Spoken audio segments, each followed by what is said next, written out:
Hello and welcome back to all of you. एक बार फिर आप सभी का स्वागत है आपके अपने डिजिटल प्लेटफॉर्म पर। क्या हाल चाल है? बढ़िया।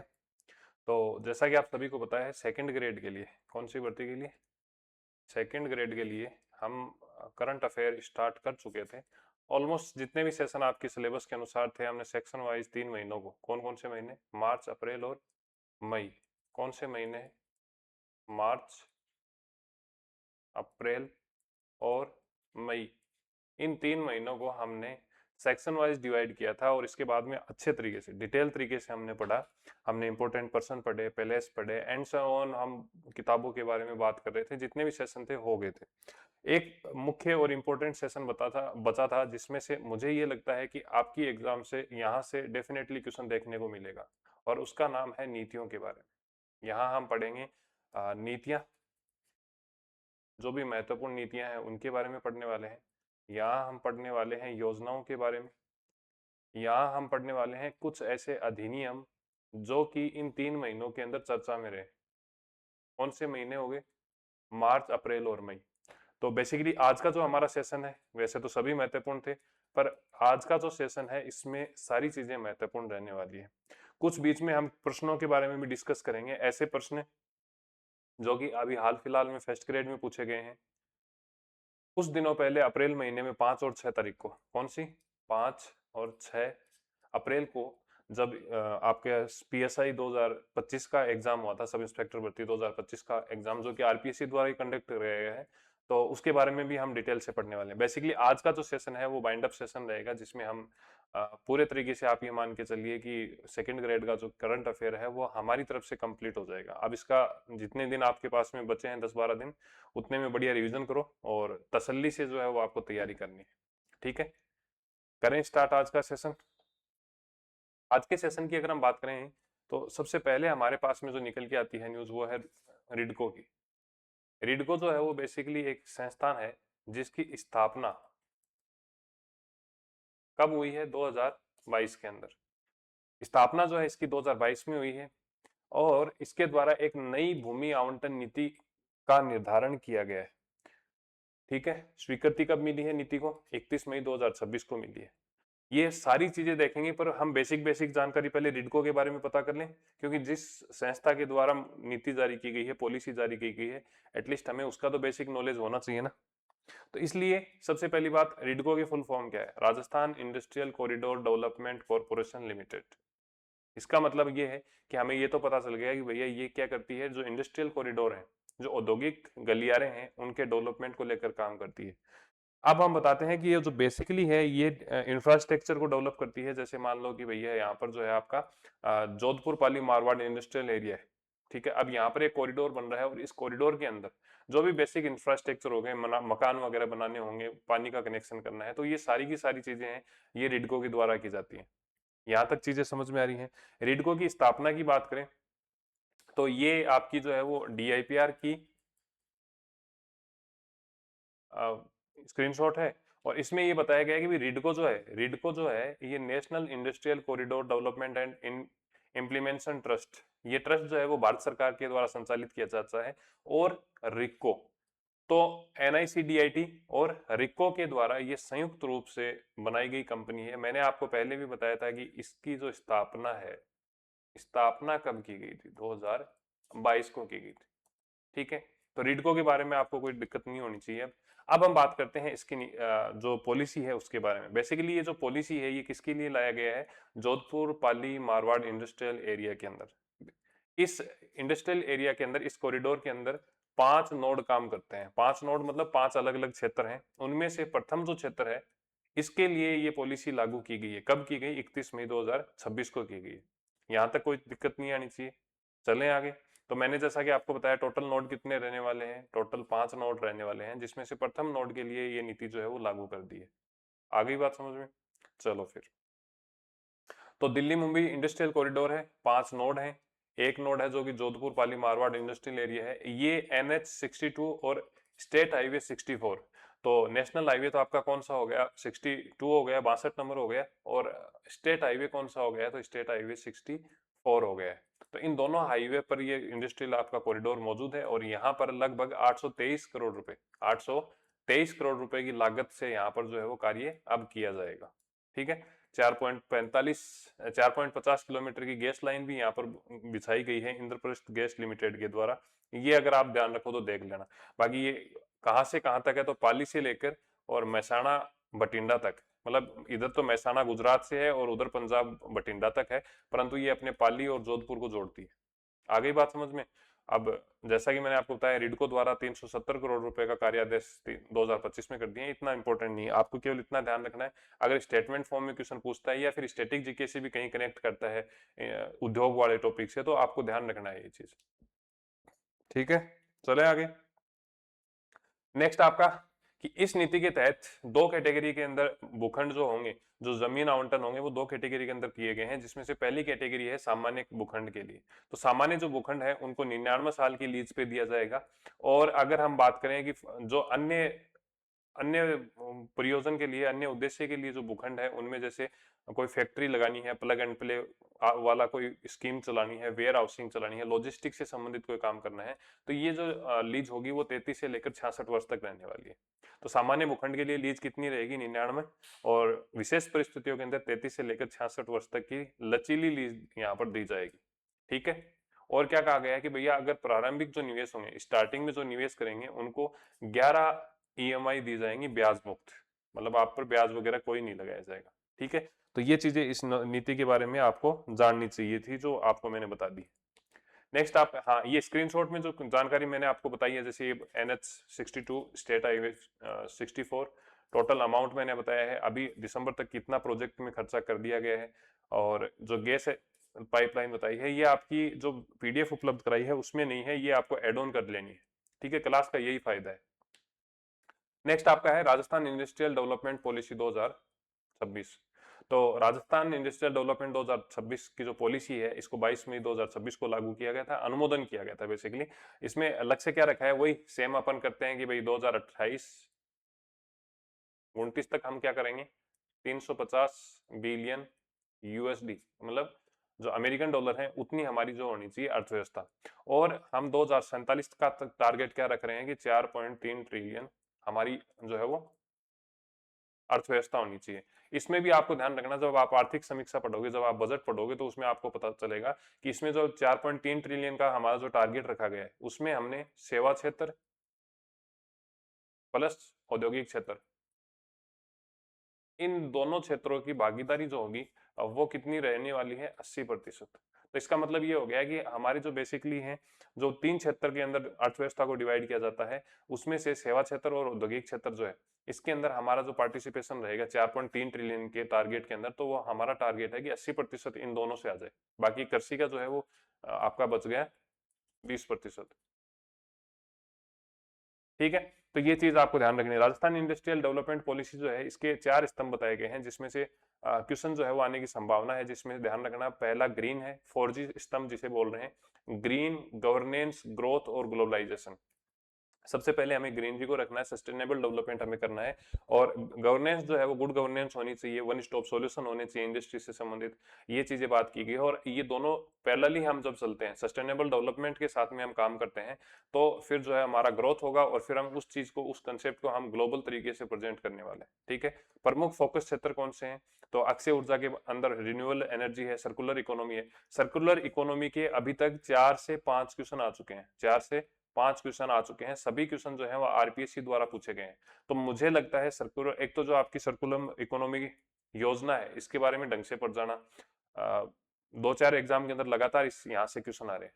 ठीक है, फिर सेमीकंडक्टर है, डाटा सेंटर है, डिफेंस है, ये कुछ प्रमुख फोकस एरिया रहने वाले हैं इस नीति के तहत। ठीक है, अब अगर हम बात करें सूजस के रूप में, तो सूजस में यहाँ पर डायरेक्ट बताया गया है, ये आपको मैंने बता ही दिया कि भैया 4G जो है ये इंपॉर्टेंट है, 4G जो है ये इंपॉर्टेंट है। 4G का मतलब हो गया ग्रीन, 4G का मतलब है गवर्नेंस,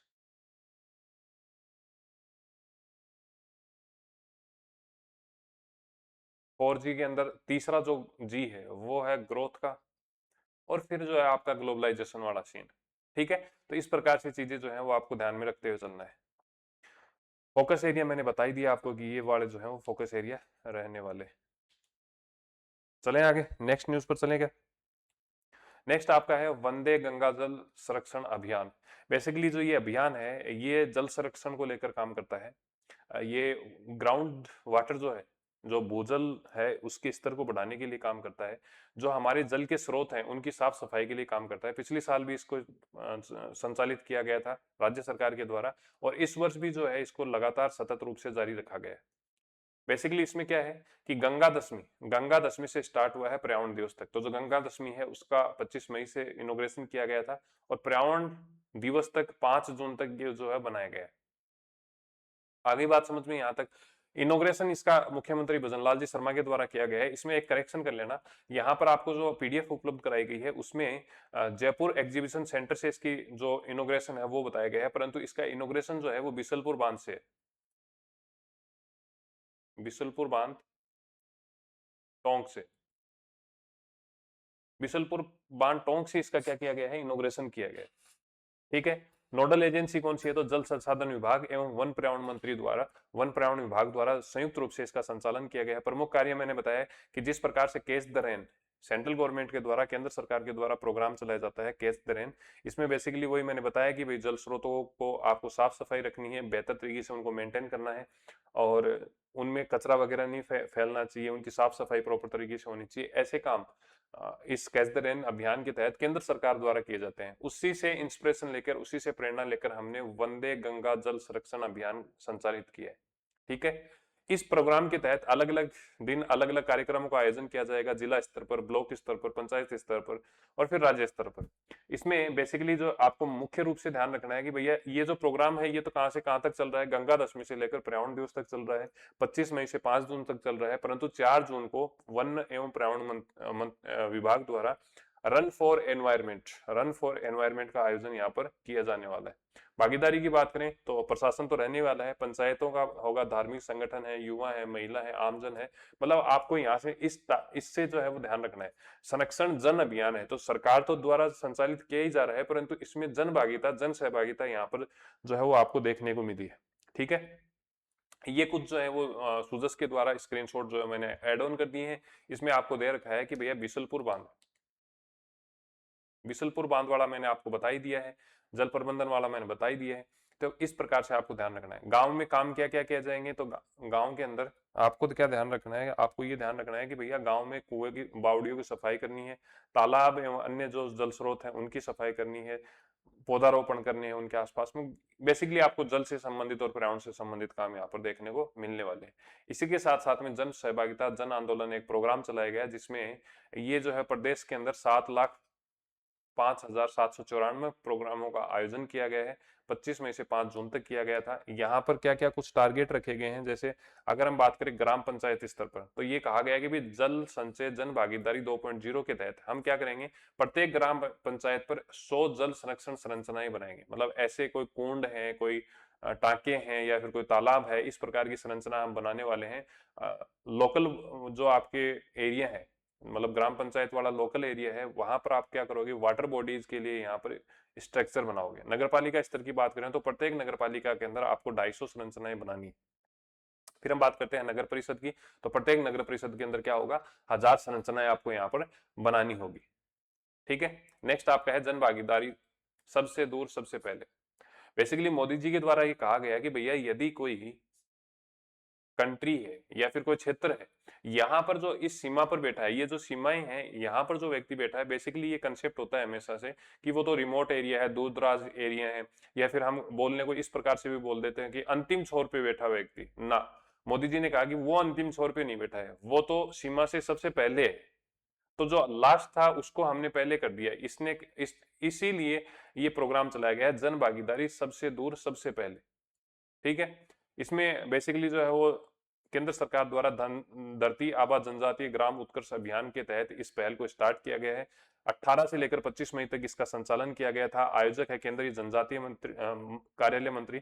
परंतु इसके अंदर राजस्थान के कौन कौन से क्षेत्रों को शामिल किया गया है, मुख्य बात ये है। तो राजस्थान की अगर हम बात करें तो राजस्थान के अंदर जयपुर के 10 ब्लॉकों के अंदर 17 विभागों द्वारा 25 विभिन्न प्रकार की कार्रवाई यहाँ पर की गई है। बेसिकली ये है कि जो ट्राइबल एरिया है वहां पर ग्राम चौपाल लगाया जाएगा, जन सुनवाई की जाएगी। अब वहीं पर तो डॉक्टर बैठा है, मेडिकल स्टाफ वहीं बैठा है, वहां पे ग्राम सेवक है, वहां पे पटवारी है, वहां पर तहसीलदार बैठा है, एसडीएम बैठे हैं, पुलिस विभाग भी वहीं पर बैठा है। तो जो भी समस्याएं हैं वो तुरंत तुरंत रिजोल्व हो जाएंगी। ठीक है। इसके अलावा यहाँ पर क्या कुछ किए गए हैं, जैसे आधार की ई केवाईसी करना है, राशन कार्ड है, आयुष्मान भारत कार्ड का बनाना है, उसमें कुछ अपडेट करना है, किसान क्रेडिट कार्ड के संबंधित कोई समाधान करना है।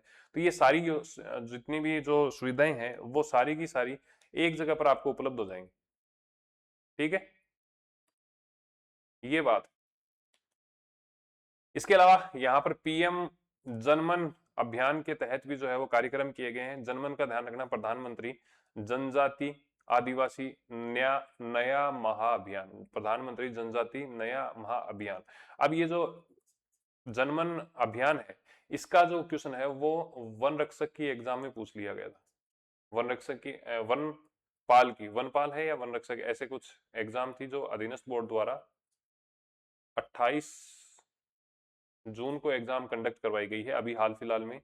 तो इस दिन इसका जनमन का क्वेश्चन पूछा, तो मैंने सोचा इसको भी ऐड ऑन कर लेते हैं, थोड़ा थोड़ा आपको जानकारी होनी चाहिए।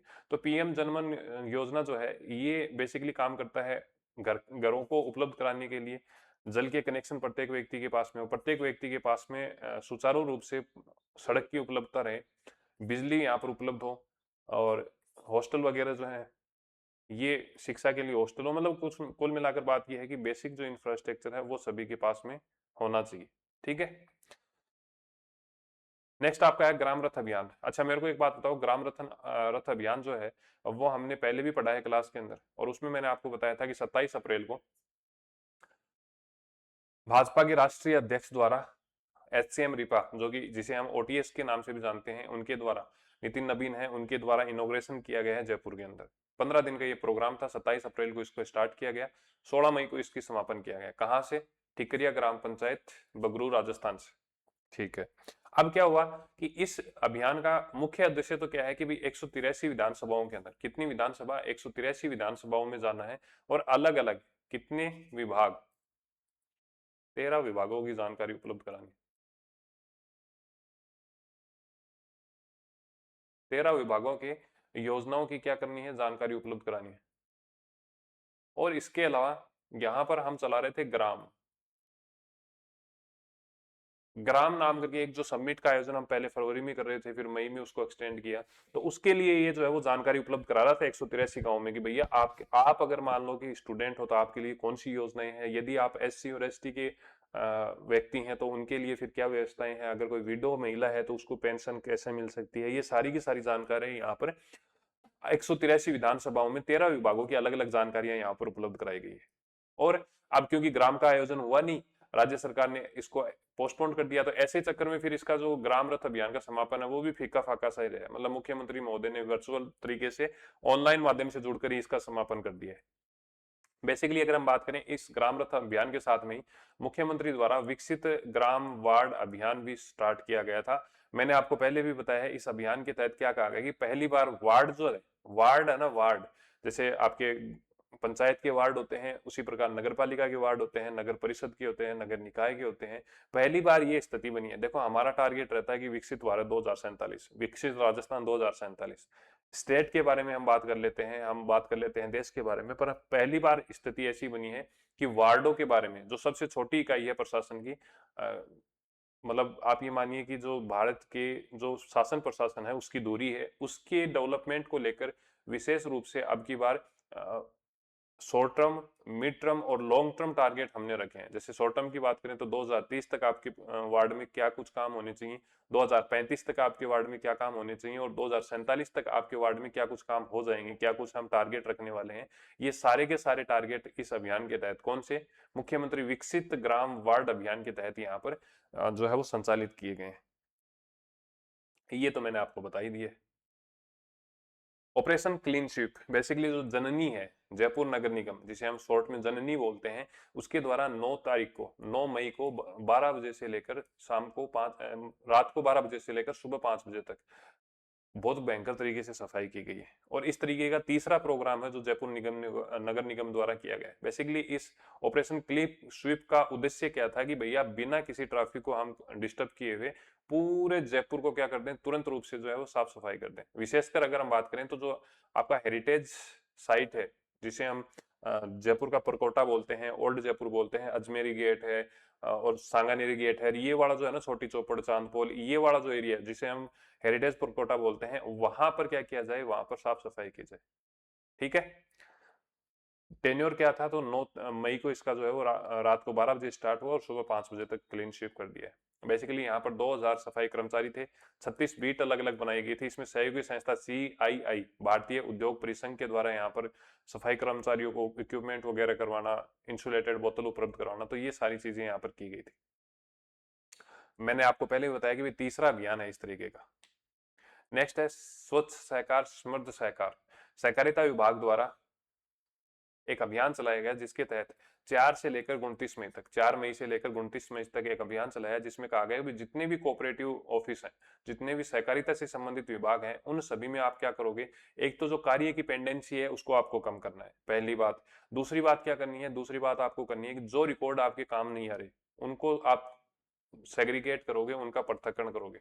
मान लो आपके पास में 50 फाइलें पड़ी हैं, उन 50 में से 25 फाइलें आपके भविष्य में काम की है, और अब क्या करनी है, 25 जो शेष फाइलें हैं और वो आपके कोई काम की नहीं है या फिर उनका निस्तारण हो चुका है, तो या तो उनको डिस्पोज करो।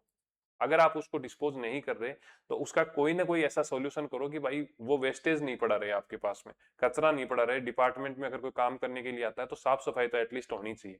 इसलिए सहकारिता विभाग द्वारा ये अभियान चला गया है 4 से 29 तक।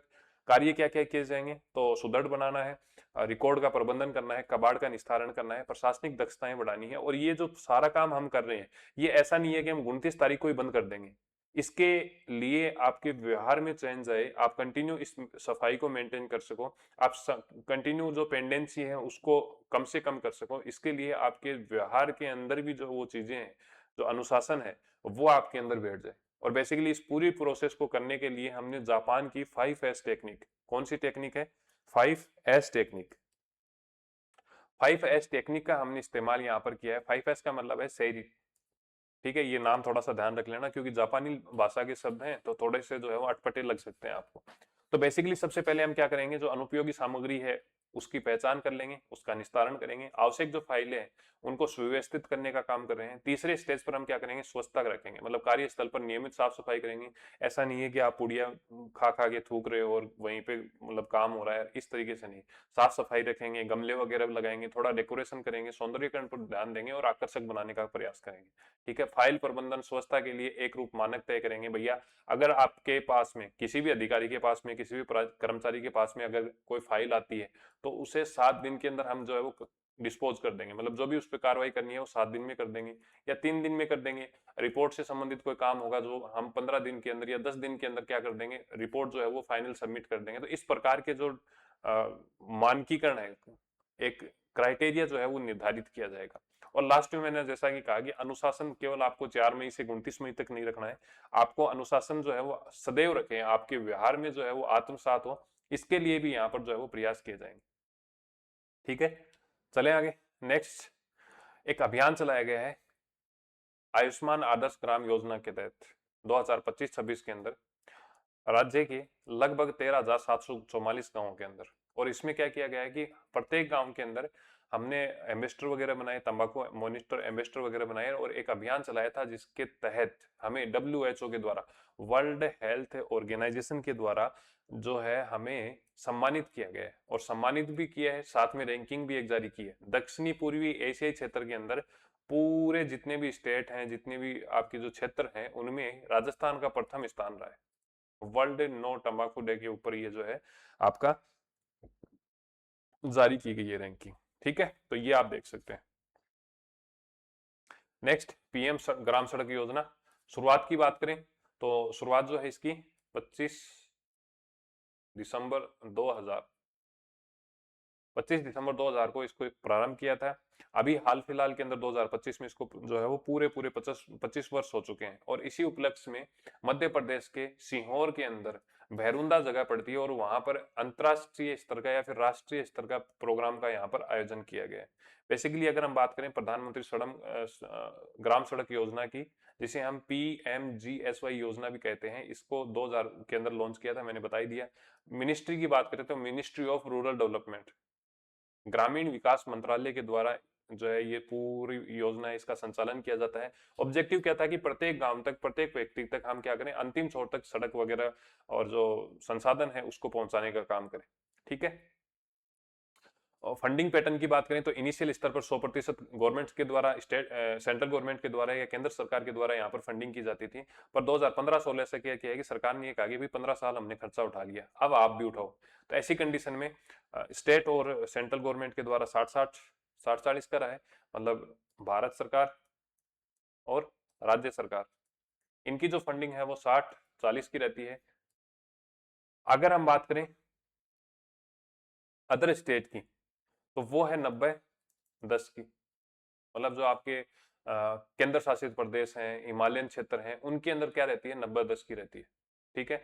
इस योजना को मतलब PMGSY योजना जो है इसको बेसिकली 4 भागों में डिवाइड किया गया है, 4 फेज में डिवाइड किया गया है, जिसमें पहला फेज हमारा है 2000 से लेकर 2022 तक। मतलब जब हम उसको स्टार्ट कर रहे थे वहां से लेकर 2022 तक हम क्या कर रहे हैं, इसको स्टार्ट कर रहे हैं।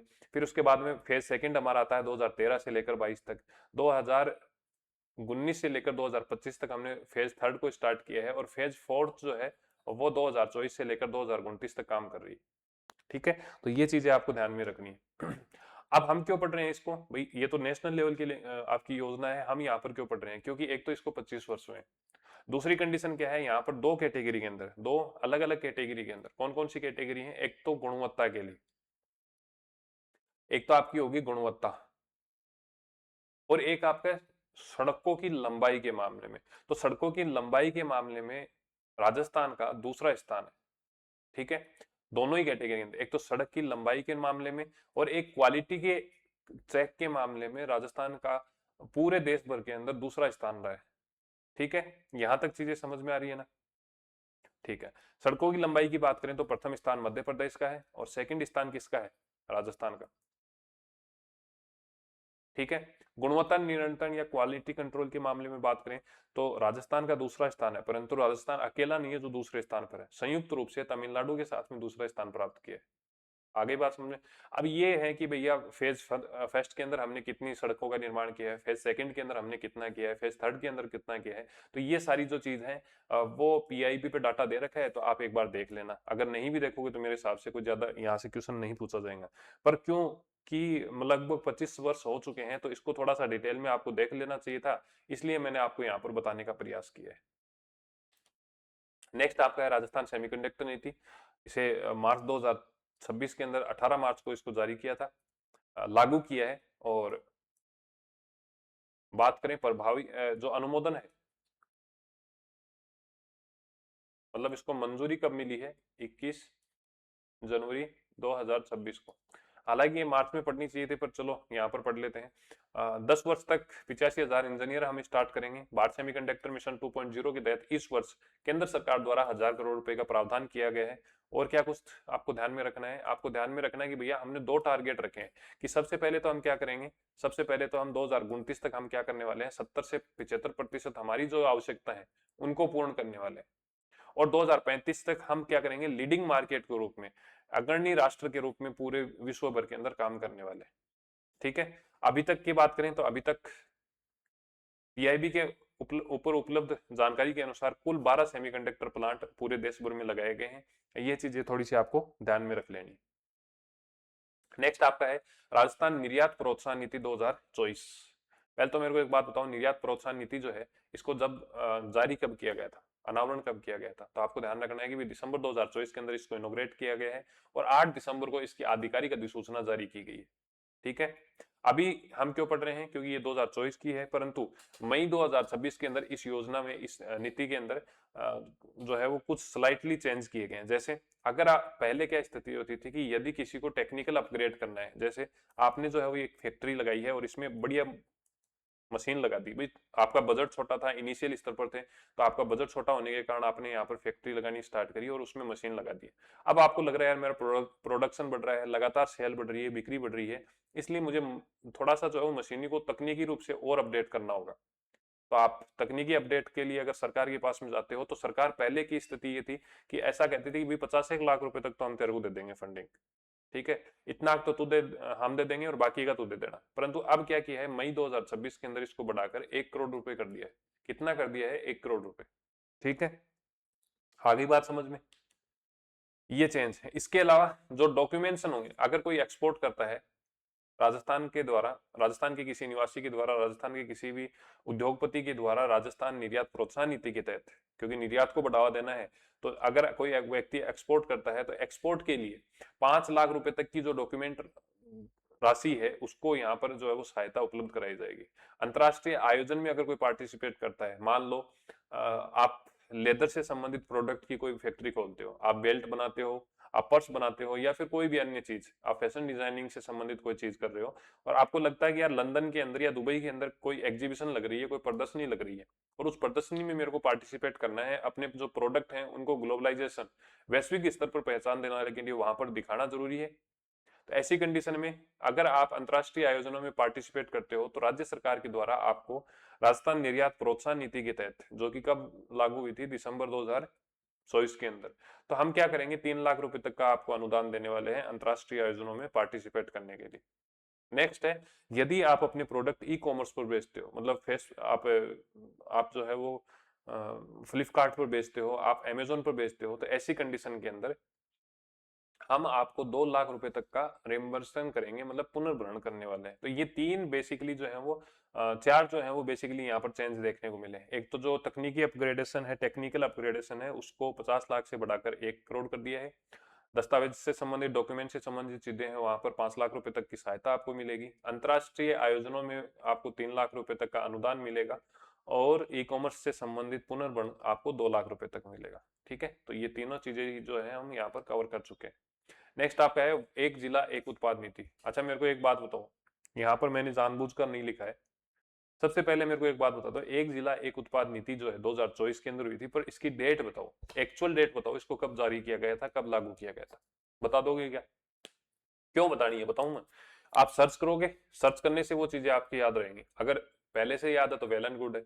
अब आपको इसलिए भी ध्यान रखना है क्योंकि जब आप आर्थिक समीक्षा पढ़ने जाओगे ना, तो आपको सबसे पहले जो सारांश दिया हुआ होता है आर्थिक समीक्षा के अंदर, वहां पर आपको इसकी पर्टिकुलर टेबल लगा के बताइए, एक जिला एक उत्पाद के अंदर कौन से जिले से कौन सा उत्पाद ज्यादा जो है वो फेमस है। इसी प्रकार से पंचगौरव जो आपकी लिस्ट है वो भी दी गई है। तो दोनों ही योजनाएं जो है वो आपके लिए महत्वपूर्ण हो जाती हैं, तो इनको थोड़ा सा ढंग से देख लेना। ठीक है, तो ये आप लिख ही दोगे भाई एक जिला एक उत्पाद नीति कब से स्टार्ट हुई है। अब इसमें भी कुछ संशोधन किए गए, वो चीज आपको ध्यान रखनी है कि भैया पहले क्या होता था, मार्जिन मनी का जो अनुदान होता था ना, वो केवल और केवल नई जो इकाइयां, अगर कोई नई इंडस्ट्री लग रही है, नई कोई फैक्ट्री लग रही है, नया कोई उद्योग स्थापित हो रहा है, तो उसे ही मिलता था। अब क्या हो रहा है कि अब जो पुराने उद्योग है, अगर उनमें कुछ विस्तार हो रहा है, मान लो कि आपके पास में सूक्ष्म कोई भी माइक्रो यूनिट आपने लगाई है, और उसको आप अगर एक्सटेंड कर रहे हैं, तो यहाँ पर भी जो मार्जिन मनी है उसमें अनुदान मिलेगा। ठीक है, तीन कैटेगरी के अंदर जो है वो आपको, दो कैटेगरी के अंदर अलग अलग डिवाइड किया गया है। जिसमें सूक्ष्म इकाई की बात करें, माइक्रो यूनिट की बात करें, तो यहाँ पर आपको 20 लाख रुपए तक का अनुदान मार्जिन मनी में दिया जाएगा। कौन सी मनी? Margin money. लघु श्रेणियों की बात करें तो लघु श्रेणियां ध्यान रखना, 15 लाख रुपए तक का आपको जो है वो अनुदान दिया जाएगा, सब्सिडी दी जाएगी। ठीक है, तो सूक्ष्म के लिए 20 लाख, लघु के लिए 15 लाख, और अतिरिक्त बजट की 15,000 करोड़ रुपए का बजट प्रावधान इस वर्ष में, बजट 2026-27 के अंदर की गई। ठीक है, आगे बात समझ में, चलें फिर। ये आप अगर एक्स्ट्रा देखना चाहो तो देख लो। एडवांस टेक्नोलॉजी के लिए 5 लाख रुपए तक का अनुदान मिलता है। ई कॉमर्स के लिए 1 लाख रुपए तक आपको जो है वो मिलने वाला है, जो अनुदान वगैरह है ये चीज। नेक्स्ट, ये मैंने आपको बता ही दिया कि भाई यहाँ पर आपको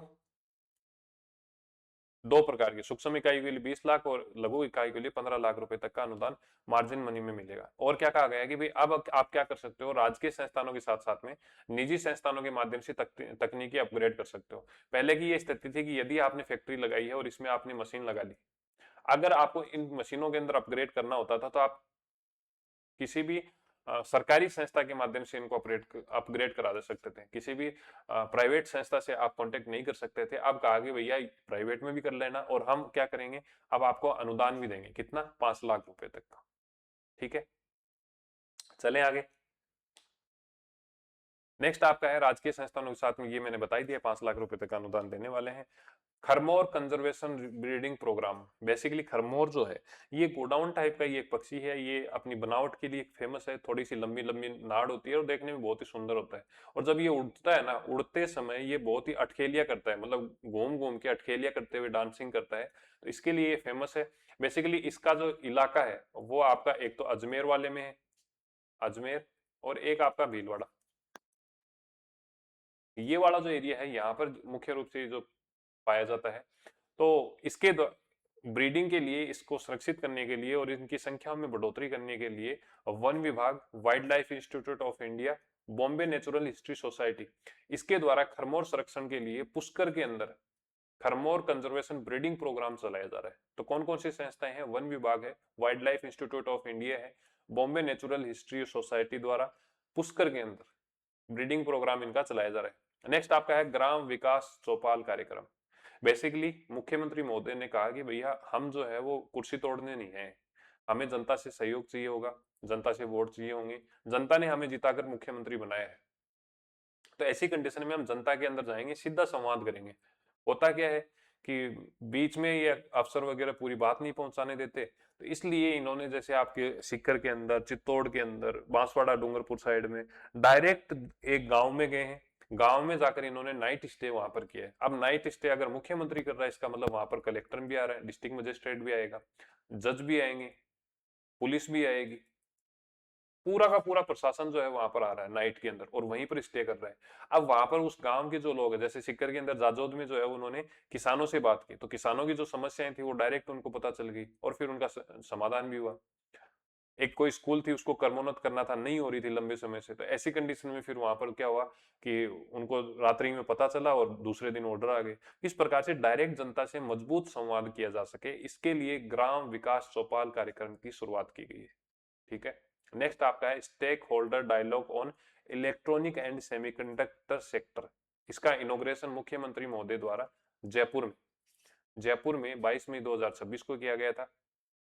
बेसिकली इसका उद्देश्य क्या था कि जोधपुर, पाली, मारवाड़ औद्योगिक जो क्षेत्र है और कांकाणी क्षेत्र, इन दोनों को सिलिकॉन वैली ऑफ राजस्थान के रूप में विकसित किया जाए। कौन कौन से क्षेत्र हैं, इंपॉर्टेंट है, देखो करंट के हिसाब से भी इंपॉर्टेंट है और वैसे स्टैटिक जीके के हिसाब से भी, कि जोधपुर, पाली, मारवाड़, ये एक तो इंडस्ट्रियल एरिया हो गया और एक कांकाणी क्षेत्र हो गया। ये जो क्षेत्र हैं इनको अब किसके रूप में विकसित किया जाए, सिलिकॉन वैली ऑफ राजस्थान के रूप में। ठीक है, नेक्स्ट आपका है ट्रिपल एस, सेमीकंडक्टर उद्योग में सिलिका, स्किल और सोलर, इसके आधार पर क्या किया जाए, कार्यक्रम का संचालन किया जाए। ठीक है, तो इस प्रकार से हमने जो है वो यहाँ पर मई महीने में हम कवर कर ही रहे हैं। नेक्स्ट टाइम राजस्थान सिविल सेवा पेंशन नियम 1996, इसमें आपको बेसिकली 3 संशोधन देखने को मिलेंगे, जिसमें एक तो नियम संख्या 67 है, ध्यान रखो तो ठीक है, अगर नहीं भी रखोगे तो बस इतना ध्यान रख लेना, सिविल सेवा पेंशन नियम 1996 के तहत ये कहा गया कि अगर किसी व्यक्ति के कोई विकलांग बच्चा है, कोई सरकारी कर्मचारी है और उसके विकलांग बच्चा है, तो पहले क्या होता था, हर वर्ष प्रत्येक वर्ष जो है उसका सर्टिफिकेट दिया जाता था कि भैया ये विकलांग है, स्थायी विकलांगता है। परंतु अब क्या कहा गया, भाई आप प्रत्येक वर्ष मत दो, 3 वर्ष में एक बार दे देना। ठीक है, एक क्या कहा गया कि भाई अगर आपको पेंशनर है, तो पेंशनर अगर अगर आप हैं तो दिसंबर महीने के आसपास में आपको ये बताना पड़ता था कि भैया मैं जिंदा हूं, मेरी पेंशन चालू रहनी चाहिए। अगर आप वो अगर लाइफ सर्टिफिकेट नहीं देते, मतलब जीवित होने का प्रमाण पत्र नहीं देते हैं, तो ऐसी कंडीशन में क्या होगा, ऐसी कंडीशन में आपकी पेंशन रोक दी जाएगी। तो इसके लिए क्या किया गया है कि अब ये कहा कि भाई आपको वहां पर आने की आवश्यकता नहीं है, आप फेस से ऑथेंटिकेशन कर सकते हैं। नेक्स्ट आपका है परिवार पेंशन है, तो अब केवल एक राजपत्रित अधिकारी द्वारा प्रमाणित ही पर्याप्त होगा। मतलब अगर परिवार की पेंशन आपको चालू करवानी है तो ऐसी कंडीशन में कोई भी राजपत्रित अधिकारी उसको अटेस्टेड कर सकता है। ठीक है, तो ये चीजें आपको ध्यान में रखनी है। नेक्स्ट आपका है पदम मेहता अन्य बनाम राजस्थान सरकार। राजस्थान सरकार ने इसके खिलाफ में एक पिटीशन दायर की गई है कोर्ट के अंदर।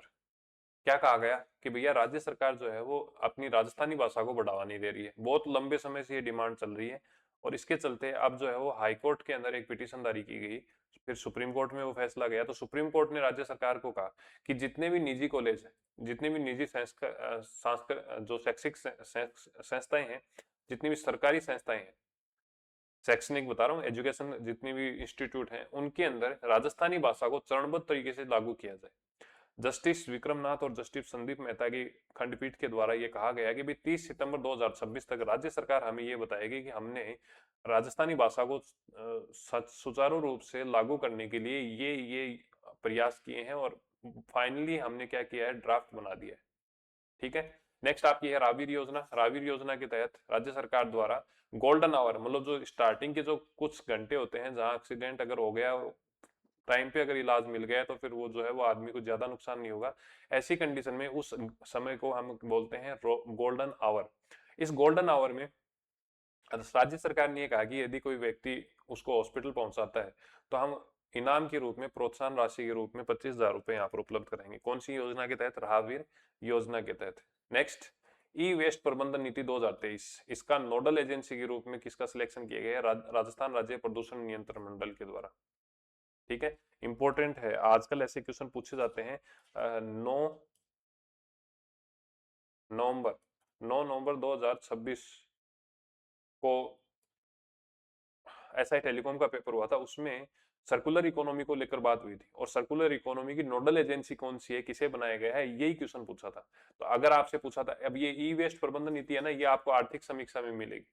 आर्थिक समीक्षा के अंदर भी ये जो है ई वेस्ट पॉलिसी है, इसके बारे में डिटेल से बता रखा है, तो ये थोड़ा सा ध्यान रख लेना। नेक्स्ट आपका है Rajasthan target Olympic podium scheme, आरटीओपी।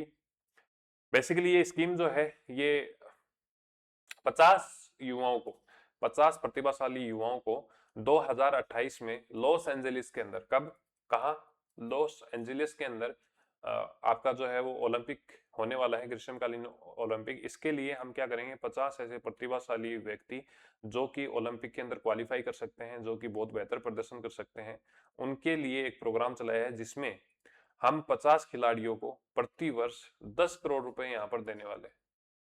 ठीक है, 50 खिलाड़ी 10 करोड़ रुपए देने वाले। विभाग कौन सा है? तो युवा मामलात विभाग एवं खेल विभाग, राजस्थान सरकार। पात्रता की बात करें, क्या सभी को मिल जाएंगे? ना, न्यूनतम आपकी एज जो है वो 14 वर्ष होनी चाहिए, राजस्थान का मूल निवासी होना चाहिए। केंद्र सरकार की एक स्कीम चलती है टारगेट ओलंपिक पोडियम स्कीम, इसका लाभान्वित नहीं होना चाहिए, मतलब इससे पहले से उसे रुपए नहीं मिलने चाहिए। और 20% सीटें, 20 का मतलब है कि टोटल कितने हैं, टोटल हमारे पास में है 50 खिलाड़ी, इसका 20%, तो 10 सीटें जो है हम किसके लिए आरक्षित रखेंगे? पैरा खिलाड़ियों के लिए। ठीक है, इसके लिए एक समिति बनाई जाएगी और उस समिति के अध्यक्ष कौन होंगे? राजस्थान राज्य क्रीड़ा परिषद के सचिव होंगे। जो हमारी स्पोर्ट्स काउंसिल है उसके सचिव इसकी अध्यक्षता करेंगे, वो सिलेक्ट करेंगे कौन से खिलाड़ियों को इस योजना के तहत। योजना का क्या नाम है? Rajasthan target Olympic podium scheme. इसके तहत कौन से ऐसे खिलाड़ी होंगे जिनको लाभ लाभ मिलने वाला है। बात करें खिलाड़ियों को तो 4 स्तर पर बांटा गया है। प्रथम स्तर में 25 लाख, सेकंड में 20 लाख, थर्ड में 15 लाख और फोर्थ लेवल के खिलाड़ी को 10 लाख रुपए मिलने वाले हैं। इस खर्चे के अलावा ये जो है ये वो ध्यान रखना प्रति वर्ष है। इनके अलावा इनको क्या किया जाएगा, 25,000 रुपए मासिक रुपए भी दिए जाएंगे, पॉकेट भी दिया जाएगा, भत्ता भी दिया जाएगा। ठीक है, नेक्स्ट आपकी योजना है तारबंदी योजना। तारबंदी योजना जो है इसे 21 जुलाई 2027 को प्रारंभ किया गया था। इसमें ये कहा गया है भाई जैसे ये रोज आते हैं, नीलगाय जिसको बोलते हैं, नीलगाय हो गई, आजकल गांव गांव के अंदर ये जो बछड़े हैं, सांड हैं, जिसे हम नंदी भी बोलते हैं, तो ये आने लग गए। ऐसी कंडीशन में क्या होगा, जो किसान है उसकी फसल को नुकसान होता है। तो इसलिए राज्य सरकार द्वारा 21 जुलाई 2017 को एक योजना स्टार्ट की गई जिसका नाम था तारबंदी योजना। इसमें 2-3 क्राइटेरिया रखे गए कि आपकी जो आवेदन है उसके लिए आपके पास में कितनी भूमि होनी चाहिए, 1.5 हेक्टेयर भूमि होनी चाहिए न्यूनतम। इसके अलावा ये कहा गया कि हम क्या करेंगे, यदि आपके पास में नहीं है, मान लो हर कोई किसान 1.5 हेक्टेयर की भूमि थोड़ी रखता है, तो ऐसी कंडीशन में 2 या 2 से अधिक किसान भी मिलकर काम कर सकते हैं। मान लो कि 0.5, 0.5 और 0.5 तीन लोगों के पास में है, तो तीनों मिलकर उसकी जो है वो आपकी तारबंदी कर सकते हैं। ठीक है। अब क्या हुआ है कि ये जो न्यूनतम 1.5 हेक्टेयर भूमि का जो प्रावधान है, जो मिनिमम क्राइटेरिया है, इसको घटाकर 0.5 कर दिया है। ये ध्यान रख लेना। मई महीने में जो तारबंदी योजना के तहत न्यूनतम 1.5 हेक्टेयर भूमि की बाध्यता थी, उसे घटाकर अब कितना कर दिया है, 0.5 हेक्टेयर कर दिया है। ठीक है। वही पात्रता क्या होनी चाहिए, मूल निवासी हो, 0.5 हेक्टेयर कम से कम भूमि होनी चाहिए। यदि मान लो किसी व्यक्ति के पास में इतनी भी नहीं है, भैया पहले आप 1.5 कर रहे थे, अब हमारे पास में 1.5 भी नहीं है, तो 0.5 से भी अगर कम है तो 2 या 2 से अधिक आप सामूहिक रूप से क्या कर सकते हो, मिलकर आवेदन कर सकते हो। पर कितने अधिक, ऐसे थोड़ी 100 लोग कर देंगे। अधिकतम आप क्या कर सकते हो, 10 किसान तक जो है, मतलब न्यूनतम जो है वो 10 किसान तक कर सकते हो। 5 हेक्टेयर भूमि की तारबंदी करवाते हैं तो 400 मीटर के हिसाब से 50% लागत या फिर 40,000, जो भी कम है वो मिलेगी। भाई अगर मान के चलो कि आपने तारबंदी जो है वो 1.5 लाख रुपए की करा दी, तो फिर तो हम देंगे आपको 40,000। और यदि आपका खर्चा ही जो है वो 50,000 का है, तो फिर हम 50% करेंगे। इसका मतलब आपको 25,000 रुपए मिलेंगे। ठीक है। सामुदायिक रूप से कराते हो तो 40,000 वाला प्रावधान है। लघु एवं सीमांत किसान है, ये सामान्य किसान की बात है। ये कौन से किसान की है, सामान्य। कैटेगरी वाइज बात करें तो लघु एवं सीमांत किसान है, ऐसी कंडीशन में उसे 60% तक दिया जा सकता है रुपए, या फिर 48,000 रुपए तक जो है वो दिया जा सकता है, 120 रुपए प्रति मीटर के हिसाब से। अधिकतम है ये, अगर कम हुआ तो कम दे देंगे। नेक्स्ट है सामूहिक किसान के रूप में यदि मिलकर कोई करते हैं तो 70% और 56,000 रुपए। तो इस प्रकार से 2-3 कैटेगरी में है। मुख्य रूप से करंट के हिसाब से आपको ये ध्यान रखना है कि भैया तारबंदी जो योजना है उसके तहत ये कहा गया है कि जो पहले न्यूनतम बाध्यता 1.5 हेक्टेयर की थी, उसे आप कम करके कितना कर दिया है, 0.5 हेक्टेयर भूमि कर दिया है। नेक्स्ट रंग दे गुलाबी अभियान है, 2 मई 2026 को जयपुर नगर निगम के द्वारा किया गया।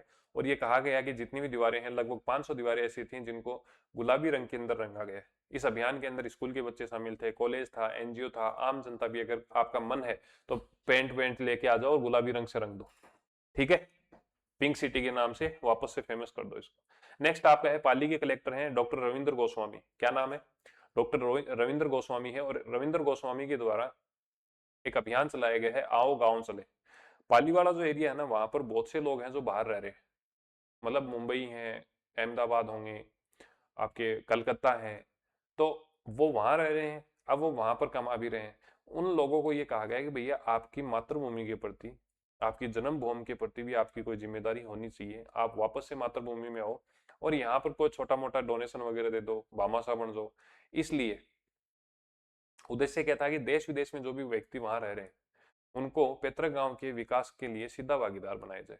इसके लिए हमने क्या किया है, अभियान तो हमने चलाए हैं, इसके साथ साथ में जिला स्तर पर प्रवासी प्रकोष्ठ का भी गठन यहाँ पर किया गया है। तो यदि आपसे पूछे कि आओ गांव चले अभियान किसके द्वारा संचालित किया गया है, तो पाली जिला कलेक्टर रविंद्र गोस्वामी के द्वारा। ठीक है। तो इस प्रकार से आपको ध्यान रखना है कि नेक्स्ट आपका अभियान क्या है, समर इन राजस्थान अभियान। राजस्थान पर्यटन विभाग द्वारा कहा गया भी, गर्मी तो हमारे यहाँ पड़ रही है पर गर्मी के मजे भी अलग। इसके लिए हमने कहा कि विजिट माई स्टेट, एक बार आके तो देखो, राजस्थान में आओ तो सही, माउंट आबू में कितनी शानदार मतलब माहौल बन रहा है। आप इधर जो है आपका उदयपुर साइड में आओ तो सही, बहुत शानदार माहौल है। इस प्रकार से विजिट माई स्टेट की बात की। हॉलीडे इन राजस्थान, मतलब गर्मियों की छुट्टी आप जो है वो राजस्थान में बिता दो। आप देखना कि जैसे अगर मान लो आपकी गर्मियों की छुट्टी होती है ना, उससे जस्ट पहले, मतलब 2-4 दिन पहले आप माउंट आबू जाके आना। वहां पर अगर कोई रूम आपको 1,500 रुपए में मिल रहा है गर्मियों की छुट्टी से पहले, और गर्मियों की छुट्टियां हो गई और होने के तुरंत बाद में ये स्थिति हो जाती है कि जो रूम आपको 1,500 रुपए में मिल रहा था, वो रूम अब कितने में मिल रहा है, 4500 रुपए में। ऐसी स्थिति आपको यहाँ पर देखने को मिलती है। ठीक है। तो इस प्रकार से टूरिज्म को बढ़ावा देंगे तो लोकल लोगों को फायदा होगा, रोजगार बढ़ेगा, और हमारी जो स्टेट की जीडीपी है उसमें भी इंक्रीमेंट देखने को मिलेगा। तो इसके लिए समर इन राजस्थान अभियान हमने चलाया है। घरेलू पर्यटक जो है, जो भारत के निवासी हैं, उनको गर्मी में पर्यटन को आकर्षित करने के लिए यहाँ पे जो है इस कार्यक्रम का आयोजन या अभियान का आयोजन किया गया है। ठीक है। ईयर राउंड टूरिज्म डेस्टिनेशन के रूप में यहाँ पर स्थापित किया जाएगा, मतलब पूरे साल ही टूरिज्म होना चाहिए। ऐसा नहीं है गर्मी में पड़ रही है यार राजस्थान तो नहीं चलेंगे, ऐसा नहीं होना चाहिए। ठीक है। तो इस प्रकार से मई महीने का हमने ढंग से पढ़ा है। अब हम पढ़ेंगे अप्रैल महीने का। अप्रैल महीना मैंने जैसा कि आपको सबको बताया है कि भैया ये महीना जो है वो इम्पोर्टेंट है, यहाँ से क्वेश्चन जो है वो आपको देखने को मिलेंगे। इसमें सबसे पहले बजट में घोषणा हुई 2026-27, मतलब इसी वर्ष 2026 के अंदर फरवरी महीने में दिया कुमारी जी के द्वारा जब आपका बजट घोषित किया जा रहा था, उस समय उन्होंने कहा कि भैया मानसिक स्वास्थ्य के लिए, मेंटल हेल्थ के लिए हम एक प्रोग्राम चलाएंगे जिसका नाम है राजममता। राजममता की फुल फॉर्म क्या है? तो राजममता की फुल फॉर्म है Rajasthan mental awareness monitoring and treatment for all. क्या करेंगे भैया? हम मानसिक रूप से जो डिप्रेशन वगैरह है, एंजाइटी है, इन चीज़ों को कम करने के लिए हम अवेयरनेस फैलाएंगे, मॉनिटरिंग भी करेंगे और ट्रीटमेंट फॉर ऑल, मतलब इनका ट्रीटमेंट भी हम करने वाले हैं। घोषणा का भी तो मैंने बता दिया कि घोषणा इसी वर्ष 2025-26 की बजट में हुई है। शुभारंभ की बात करें तो 7 अप्रैल 2026 विश्व स्वास्थ्य दिवस के अवसर पर इसका शुभारंभ किया गया है। मानसिक सेवाओं और सुलभता को लिए यहाँ पर इस प्रोग्राम का आयोजन किया है। बजट में इससे संबंधित और क्या कुछ घोषणाएं हुई है, तो इसमें कहा कि प्रत्येक जिले में, अब यहाँ पर हो सकता है आपको क्वेश्चन में ब्लॉक बोल दे, यहाँ पर हो सकता है संभाग बोल दे, परंतु आपको ध्यान रखना है राज ममता कार्यक्रम के तहत जिला स्तर पर क्या किए जाएंगे? मेंटल हेल्थ केयर की जो है वो स्थापना की जाएगी। नेक्स्ट है सेंटर फॉर एक्सीलेंस की स्थापना जयपुर में राजधानी के अंदर की जाएगी। और टेलीमानस, टेलीमानस जो है वो national tele mental health programme है, इसका प्रभावी रूप से संचालन किया जाएगा। बेसिकली जो टेलीमानस है ये एक कॉलिंग फैसिलिटी है। यदि मान लो कोई कोटा में व्यक्ति बैठा है, कोई बच्चा बैठा है और उसको लग रहा है यार मेरा तो एग्जाम खराब हो गया। अब जैसे नीट की री एग्जाम हुई है, उसमें कितने लोगों ने सुसाइड किया है? मैंने लगातार 3 दिन न्यूज़पेपर में इस चीज को ट्रैक किया। 3 दिन में 8 से 9 लोग ऐसे थे जो सुसाइड कर गए, इसमें ज्यादा संख्या लड़कियों की थी। तो अगर मान लो आपको डिप्रेशन हो रहा है, एंजाइटी हो रही है, आपको ये लग रहा है कि यार मैं कहाँ किससे ये बात शेयर कर लूं, तो एक हेल्प नंबर जारी किया गया है 14416 और 1800-891-4416। इन पर आप क्या कर सकते हो? कॉल करो, कोई काउंसलर होगा, कोई थेरेपिस्ट होगा जो कि आपकी पूरे तरीके से ठंडे दिमाग से बात सुनेगा। आप जिस भी समस्या से जूझ रहे हैं आपको उससे संबंधित कोई परामर्श देगा। टोल फ्री नंबर है। आपकी प्राइवेसी का भी पूरा ध्यान रखा जाएगा, मतलब गोपनीयता का पूरा ध्यान रखा जाएगा। एक से अधिक भाषा में आप कर सकते हो बात। आपको लग रहा है कि भाई मेरे को तो इंग्लिश आती है तो इंग्लिश में कर सकते हो, आपको लगता है कि मेरी स्थानीय भाषा में बात करो तो उसमें कर सकते हो। 24/7 रहता है। मान लो कि आपको 3 बजे टेंशन हो रही है तो 3 बजे कॉल कर देना। ठीक है, आगे बात समझ में? चलें आगे। नेक्स्ट आपका है राजस्थान ट्रेड प्रमोशन पॉलिसी। अभी हमने निर्यात प्रोत्साहन को लेकर बात किया था, अब बात करते हैं ट्रेड प्रमोशन पॉलिसी का। तो ट्रेड प्रमोशन पॉलिसी जो है यहाँ पर, इसमें 2025 की जो ट्रेड प्रमोशन पॉलिसी है इसमें 14 अप्रैल 2026 से आवेदन स्टार्ट हो गए हैं। 14 अप्रैल 2026 से आवेदन स्टार्ट हो गए हैं। बेसिकली इस नीति के प्रोत्साहन के अंदर कौन कौन से प्रावधान किए गए हैं उनकी बात करें तो यहाँ कहा गया है कि जो नए सूक्ष्म व्यापारिक उद्यम है उनमें ऋण से संबंधित कहा कि 1 करोड़ रुपए तक अगर आप ऋण लेते हो तो हम 6% ब्याज अनुदान देंगे। मान लो आपने 1 करोड़ रुपए तक का लोन लिया है और आपका ब्याज बन रहा है 12%, तो उसमें से 6% क्या करेगी? 6% राज्य सरकार देगी। किस नीति के तहत? राजस्थान ट्रेड प्रमोशन पॉलिसी के तहत, राजस्थान व्यापार प्रोत्साहन पॉलिसी 2025 के तहत। ठीक है, और यदि आप 1 करोड़ से 2 करोड़ रुपए लेते हो तो वो घटकर अनुदान जो है वो 6 से 4% हो जाएगा। तो 1 करोड़ रुपए तक क्या है? 6% है। 1 करोड़ से अधिक परंतु 2 करोड़ रुपए तक अगर आप लेते हो तो फिर आपको 4% तक का अनुदान मिलेगा। और ये जो अनुदान राशि है इसमें कुछ विशेष वर्ग जैसे महिला है, SC ST है, दिव्यांग है, ये जो लोग हैं ये 1% तक की और गिरावट हो जाती है। जैसे यहाँ पर जो 6% है ये तो मिलेगा, 6% तो 6% ही रहेगा, इसमें कुछ चेंज नहीं होगा। पर विशेष जो श्रेणियां, जैसे कोई महिला है उसने उद्यम स्टार्ट किया है, यदि कोई SC ST का व्यक्ति है, दिव्यांग कोई व्यक्ति है, अगर उसने कोई व्यापार स्टार्ट किया है तो ऐसी कंडीशन में यदि वो 1 करोड़ से अधिक का ब्याज लेता है तो ऐसी कंडीशन में उसे 1% तक का अतिरिक्त ब्याज अनुदान दिया जाएगा। मतलब ये जो लोग हैं उनको अनुदान कितना दिया जाएगा? जैसे यहाँ पर रेगुलर को 4% मिल रहा है तो यहाँ इनको कितना मिलेगा? 5% मिलने वाला है। ठीक है, नेक्स्ट आपका है 5 करोड़ रुपए तक की आपको लोन दिया जाएगा और आपकी गारंटी सरकार लेगी। ठीक है, सूक्ष्म व्यापारियों को 5 साल तक बीमा प्रीमियम का 50% सहायता यहाँ पर मिलने वाली है। कितने रुपए तक? अधिकतम 1 लाख रुपए तक प्रति वर्ष। ई कॉमर्स प्लेटफॉर्म की बात करें तो 75% सहायता जो है राज्य सरकार द्वारा 1 वर्ष में अधिकतम 50,000 रुपए राशि दी जाएगी। नेक्स्ट है प्रोजेक्ट कराकल। प्रोजेक्ट कराकल से मुझे याद आ रहा है कि अपने राज्य का या फिर देश का राज्य का प्रथम बकरी बैंक कहाँ पर है?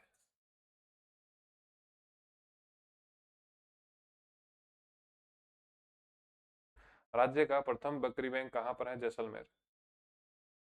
किस लिए बनाया गया था? वो भी इस कराकल को ही बचाने के लिए बनाया गया था। ये जो लोमड़ी सी दिख रही है, बिल्ली सी दिख रही है ना, जंगली बिल्ली है, इसको बचाने के लिए शुभारंभ इसका किया गया 15 अप्रैल 2026 को। संस्थाओं की बात करें तो राजस्थान वन विभाग, भारतीय वन्य जीव संस्थान और टाइगर वॉच, इनके द्वारा ये प्रोजेक्ट चलाया गया है। उद्देश्य क्या है कि दुर्लभ जो अपनी जंगली बिल्ली है, इसकी टोटल संख्या जो है वो 50 है। टोटल संख्या कितनी है? 50 है, जिसमें से 4 जैसलमेर के अंदर है। तो इसके लिए, जिसे हम सियागोस बोलते हैं ना, सियागोस, इसके लिए एक प्रोजेक्ट चलाया गया है, 15 अप्रैल को चलाया गया था। नेतृत्वकर्ता कौन है? तो सौमिता मुखर्जी हैं। रणथंबोर टाइगर है, मुकुंदरा है, रामगढ़ विस्तारा, ये बेसिकली जो हाड़ोती वाला क्षेत्र है, जो रिजर्व एरिया है, उनके अंदर जंगली बिल्ली है कराकल। इसकी स्थिति की आंकलन करना है, इनको संरक्षण करना है और ब्रीडिंग वगैरह करवा के इनकी संख्या को बढ़ाना है। नेक्स्ट, निर्भया फंड, बेसिकली जो है वो अप्रैल 2026 के अंदर, वैसे तो इस फंड को 2013 के अंदर हमने स्टार्ट किया था। और ये क्या है? नॉन लैप्सेबल बिल है, मतलब गैर व्यक्तिगत है। मतलब यदि मान लो आपके पास में ये कहा कि भाई 2026 के अंदर इस प्रोजेक्ट के तहत निर्भया फंड जो है वो आपको मिलेगा 100 रुपए, उदाहरण के लिए 100 रुपए मिल रहा है, उसमें से आपने 70 रुपए खर्च कर दिए और आपके पास में टोटल अब कितने बचे? इस प्रोजेक्ट के तहत 30 रुपए बचे हैं। तो ऐसी कंडीशन में कहा कि जी ये 30 रुपए हैं, ये लैप्स नहीं होंगे। मतलब अगली साल जब 2027 के अंदर आपको नए 100 रुपए दिए जाएंगे, तो ये जो पीछे वाले रुपए हैं ये भी इसमें जो है वो एड ऑन हो जाएंगे। इसे बोलते हैं नॉन लैप्सेबल। ठीक है, तो गैर व्यक्तिगत कोष यहाँ पर क्रिएट किया जाएगा। नेक्स्ट आपका है कि इस कोर्स के तहत 10 शहरों के अंदर inclusive cities for women and girls परियोजना का संचालन किया जा रहा है। अप्रैल 2026 में इसको स्टार्ट किया गया है। कितने जिलों के अंदर? देश भर के अंदर 10 जिलों में। अब इन 10 जिलों के अंदर राजस्थान का एक शहर शामिल है जिसको कहा गया कोटा। बेसिकली कोटा के अंदर क्या होता है कि भाई बच्चियां हैं, लड़कियां हैं, छोटी छोटी स्टूडेंट है जो दूर दूर से आती हैं। कोई मणिपुर से आ रही है, कोई मेघालय से आ रही है, कोई तमिलनाडु से आ रही है, कोई बेंगलोर से आ रही है, कोई दिल्ली से है, कोई जोधपुर से है। तो वहां पर वो तैयारी करने के लिए आती हैं। छोटे बच्चे होते हैं, समझ होती नहीं है, तो उनका मतलब आर्थिक रूप से, यौन रूप से शोषण होता है। ऐसी कंडीशन में और अधिक प्रयास करने के लिए इसका संचालन किया गया है। नाम क्या है? Inclusive cities for women and girls परियोजना। ठीक है, कौन सा शहर शामिल है? कोटा। अब इस कोटा शहर को, मतलब प्रत्येक शहर को, जो 10 शहर हैं उनको, प्रत्येक शहर को 10 करोड़ रुपए प्रति शहर इस योजना के तहत दिए जाएंगे। किस लिए? एआई से संबंधित कैमरे लगाने हैं, पिंक ई रिक्शा लगाने हैं। पिंक ई रिक्शा का मतलब है कि वहां पर लड़कियों से संबंधित एक्स्ट्रा एफर्ट डाले जाएंगे। जैसे वहां पर हेल्पलाइन के लिए आपको 1 कॉल बटन दिया होगा, उसमें आपको सैनिटरी नैपकिन वगैरह मिल जाएंगे। तो इस प्रकार से हाई मास्क लाइट लगाई जाएंगी। भाई ऐसा नहीं हो कि अंधेरे में कोई फायदा वगैरह उठा ले। महिलाओं की पुलिस गश्त को बढ़ाया जाएगा। कॉल बॉक्स लगाए जाएंगे, आपको जगह जगह कॉलिंग के लिए फैसिलिटी उपलब्ध होगी। सुरक्षित प्रतीक्षालय लिए जाएंगे, पिंक टॉयलेट की व्यवस्था की जाएगी। तो इस प्रकार की एक्स्ट्रा एफर्ट करने के लिए, इन प्रकार के प्रयास करने के लिए प्रत्येक शहर को 10 करोड़ रुपए का प्रावधान यहाँ पर इस योजना के तहत किया गया है। ठीक है, तो ये सारी चीजें मैंने आपको बताई दी हैं। नेक्स्ट है रिको के द्वारा यहाँ पर कहा गया है कि भी पिछले वर्ष की बजाय हमने 75% अधिक क्या किए गए हैं? नए औद्योगिक क्षेत्र खोले हैं। बात करें 2025-26 की, तो यहाँ पर हमने नए 21 क्या किए हैं? नए औद्योगिक क्षेत्र खोले हैं। अब ये 21 तो आपको ध्यान रखने नहीं है, कुछ विशेष उत्पाद आधारित क्षेत्र हैं उनको आपको ध्यान में रखना है। जैसे जैसे अजमेर के अंदर आईटी पार्क बनाया गया है, बीकानेर के अंदर सेरेमिक पार्क बनाया गया है, किशनगढ़ के अंदर टाइल्स पार्क बनाया गया है और कोटा के अंदर स्टोन पार्क बनाए गए हैं। तो 4 पार्क जो विशेष प्रोडक्ट बेस्ड इंडस्ट्रियल एरिया लगाए गए हैं। जैसे औद्योगिक क्षेत्र अजमेर है वो आईटी से संबंधित है, सेरेमिक वाला बीकानेर है, किशनगढ़ की बात करें तो वहां पर टाइल्स है, और कोटा के अंदर क्या किया गया है? स्टोन लगाए गए हैं। ठीक है, फिर हम बात करते हैं, राज्य सरकार ने बजट में घोषणा की थी कि भी रिको के अंदर हम क्या करेंगे? प्लग एंड प्ले आधारित सुविधाएं उपलब्ध कराएंगे। तो ये आधारित सुविधाएं जो है वो अप्रैल माह में तुरंत रूप से प्रोवाइड करवा दी गई हैं। जिसमें अगर जयपुर की बात करें तो जयपुर में सीतापुरा फेज 3 के अंदर, बीकानेर में करनी औद्योगिक क्षेत्र के अंदर, जोधपुर में बोरनाडा एग्रो फूड पार्क के अंदर, भरतपुर में ब्रज औद्योगिक क्षेत्र में, किशनगढ़ के अंदर खोड़ा औद्योगिक क्षेत्र है, उदयपुर में I D centre Kaladwas, Kota agro food park Ranpur और अजमेर आईटी पार्क माकड़वाली औद्योगिक क्षेत्र। इनमें हमने क्या किया है? डायरेक्ट प्लग एंड प्ले सुविधाएं उपलब्ध कराई थी। इसका मतलब ये है कि आप जो है यहाँ पर डायरेक्ट जाओ इन क्षेत्र के अंदर,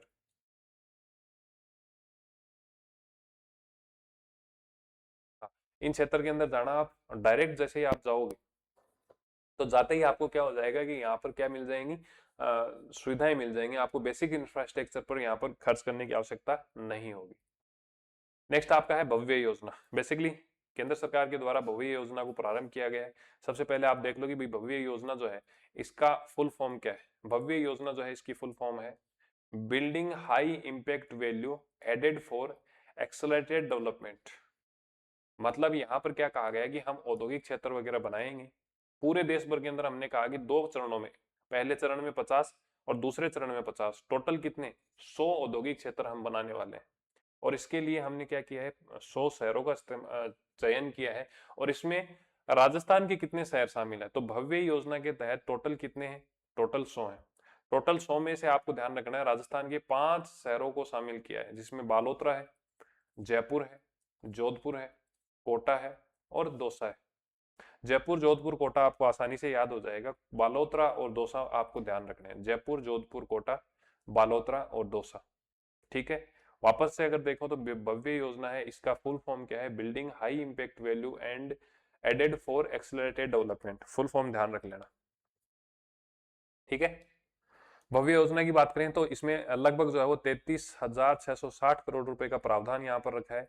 100 मैंने आपको बता दिया plug and play industrial park की यहाँ पर स्थापना की जाएगी। यहाँ पर कहा गया है कि भैया न्यूनतम जो क्षेत्र है वो 100 एकड़ से 1000 एकड़ के बीच में होना चाहिए। मतलब न्यूनतम 100 हो, अधिकतम 1000 एकड़ तक होगा। इतनी जो एरिया है वहां पर हम इंडस्ट्रियल पार्क को डेवलप करने वाले हैं और प्रति एकड़ 1 करोड़ रुपए की सहायता दी जाएगी।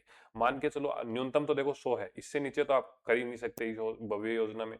पर मान के चलो कि यदि आपने 120 एकड़ के अंदर प्रोजेक्ट लगाया है, ये भव्य योजना के तहत कार्यवाही कर रहे हो, तो ऐसी कंडीशन में क्या होगा, ऐसी कंडीशन में आपको प्रति एकड़ 1 करोड़ रुपए दिए जाएंगे। इसका मतलब है आपको 120 करोड़ रुपए की सहायता यहाँ पर मिल जाएगी।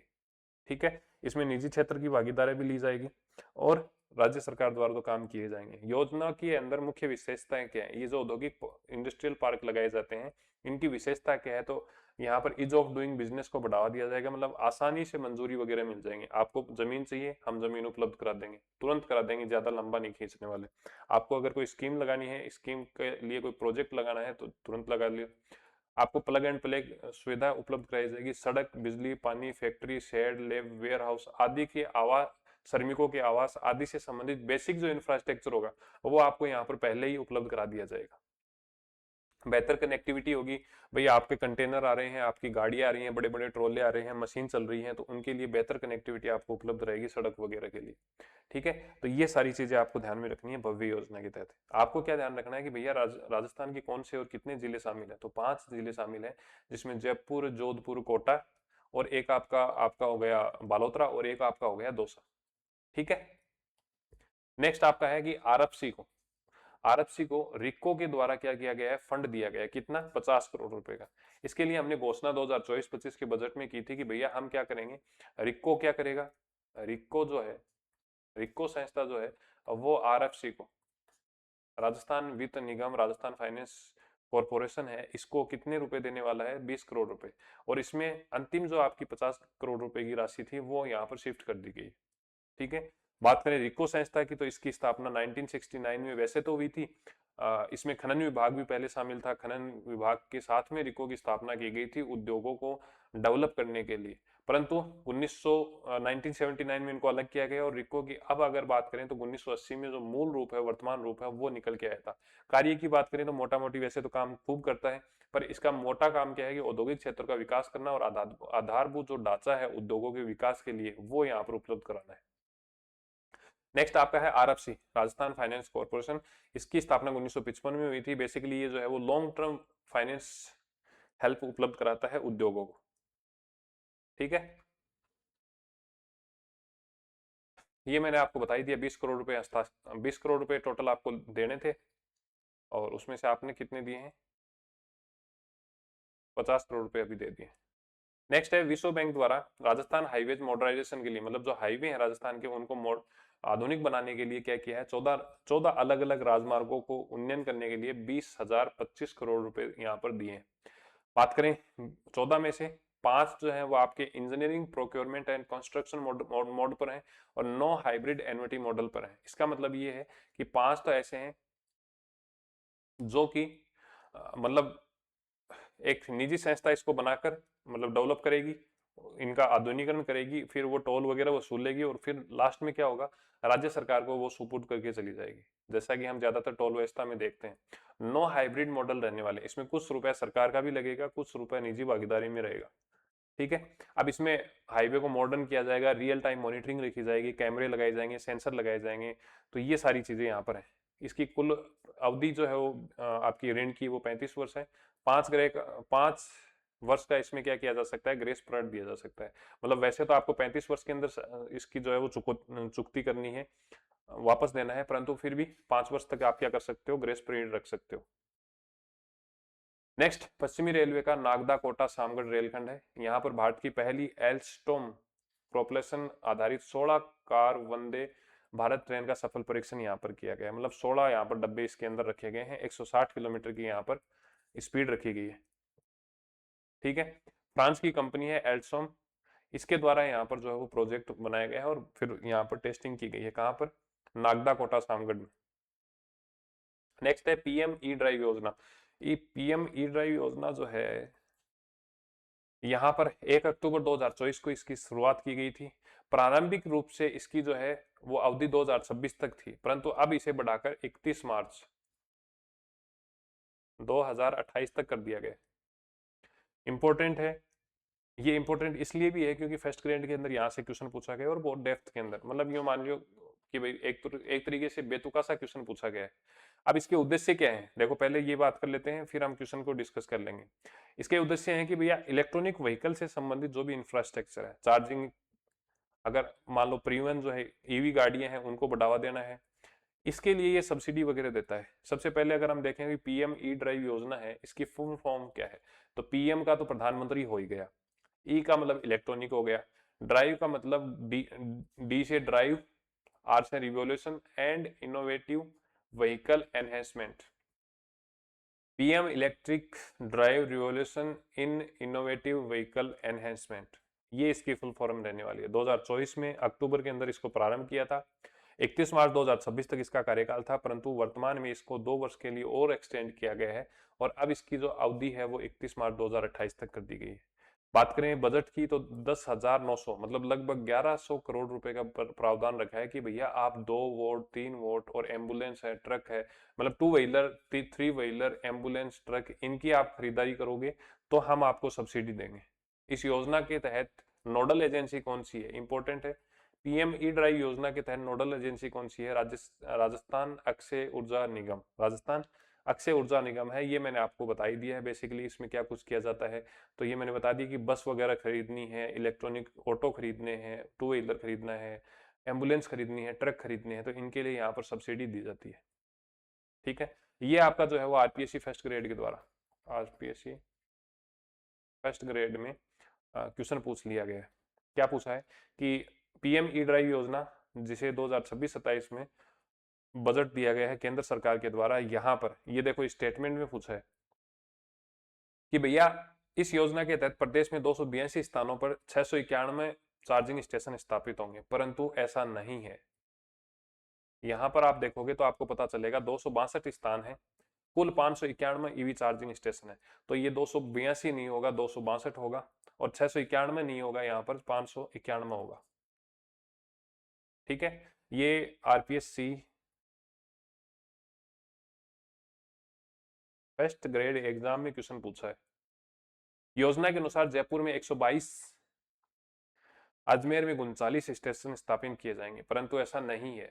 जयपुर के अंदर बात करें तो 112 और अजमेर की बात करें तो 39 नहीं है, 49 है। मतलब यहाँ पर आरपीएससी ये चाहती है कि भयंकर तरीके से रट के जाओ, रोट लर्निंग जो है, रटन विद्या है, वो आपको दिखानी है। जयपुर वाले डाटा यहाँ से उठाए हैं, अजमेर वाले डाटा यहाँ से उठाए हैं, इसके अलावा एक डाटा और बच गया, वो भी आप ध्यान रख लो कि भैया 34 जो स्टेशन है, 34 चार्जिंग स्टेशन है, वो नेशनल हाईवे और स्टेट हाईवे पर जो है वो आपके लगाए जाएंगे। ठीक है, तो इसको थोड़ा सा ध्यान रख लेना। उद्देश्य क्या है, इलेक्ट्रॉनिक वाहनों को अपनाने में तेजी लानी है, आवश्यक चार्जिंग इंफ्रास्ट्रक्चर डेवलप करना है और मजबूत ईवी निर्माण के लिए यहाँ पर इकोसिस्टम को डेवलपमेंट करना है।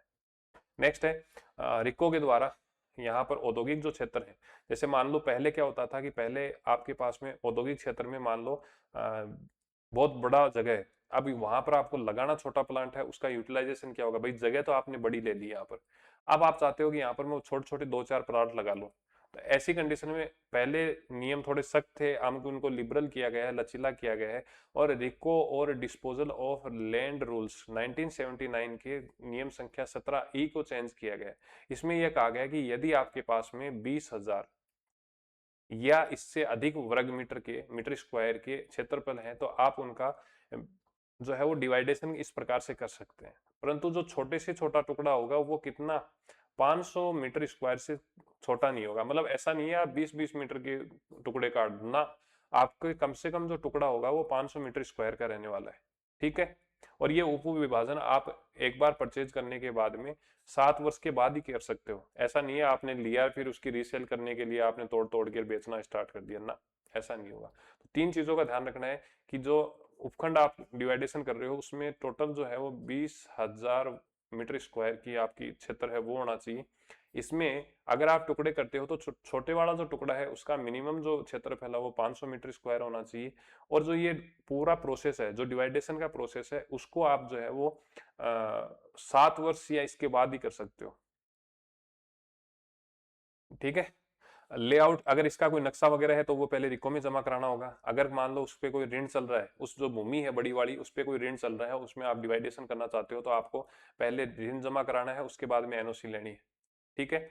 आपको बेसिक सुविधाएं उपलब्ध करानी होगी। मान लो आपके पास में यहाँ पर इतना बड़ा टुकड़ा है और आपने उसको छोटे छोटे भाग में डिवाइड करके बेच दिया है, तो ऐसी कंडीशन में डिवाइडेशन के बाद में, उप विभाजन के बाद में न्यूनतम जो है वो आपकी जो बेसिक सुविधाएं हैं वो उपलब्ध होनी चाहिए। और वो न्यूनतम सुविधाएं 3 वर्ष के अंदर अंदर होनी चाहिए। अब न्यूनतम सुविधाएं क्या है कि भैया यदि ये 1500 मीटर का आपका भूखंड है या इससे छोटा है तो आपको 18 मीटर की वहां पर सड़क डालनी होगी।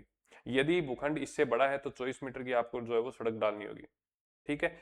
और रेट जो है वो प्रचलित जो दर थी उसकी 2% होगी। मान लो रेगुलर अगर आप भूखंड की प्राइस जो है वो 100 रुपए है तो आपको यहाँ पर उप विभाजन के लिए 2 रुपए या 2% यहाँ पर चुकाने होंगे। नेक्स्ट 15वां वित्त आयोग है। पहले तो मेरे को ये बता दो कि इसका जो है वो अध्यक्ष कौन है, इसका अध्यक्ष कौन है 15वें वित्त आयोग का। और इसमें ये कहा गया कि भैया हमने क्या किया है, लगभग 2,700 करोड़ रुपए की यहाँ पर 4 माह के अंदर हमने राशि दी है। टोटल 5 वर्ष की बात करें तो 4,300 करोड़ रुपए का यहाँ पर क्या गया है, राशि जारी की गई है। नेक्स्ट, राष्ट्रीय स्वास्थ्य मिशन। राष्ट्रीय स्वास्थ्य मिशन के तहत वर्ष 2025-26 में 2,383 करोड़ रुपए यहाँ पर केंद्र सरकार द्वारा राज्य सरकार को दिए गए हैं। कौन से मिशन के तहत, राष्ट्रीय स्वास्थ्य मिशन के तहत। ठीक है।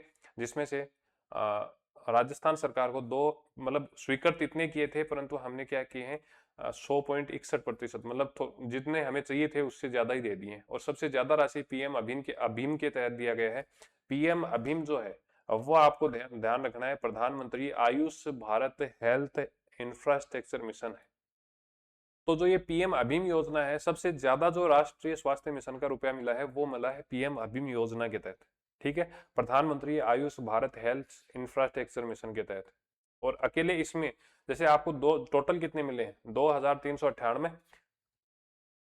इन 2,398 में से केवल अकेले पीएम अभीम योजना जो है, मिशन जो है, इसके तहत आपको 243 करोड़ रुपए राजस्थान को मिले। ठीक है। नेक्स्ट, अन्नपूर्णा रसोई योजना, जिसे हम बोलते थे आपका जो है वो इंदिरा रसोई योजना। इसके ग्रामीण क्षेत्र की बात करें, ग्रामीण सेक्टर की बात करें तो यहाँ पर प्रदेश भर के अंदर 810 रसोइयों का सतत रूप से संचालन इसका किया जा रहा है।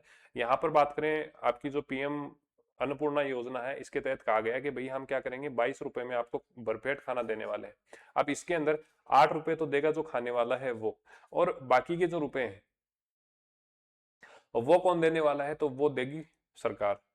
मतलब टोटल जो है आपको 22 रुपए का अनुदान मिल जाएगा और आपको 8 रुपए जो है वो आपको देने होंगे।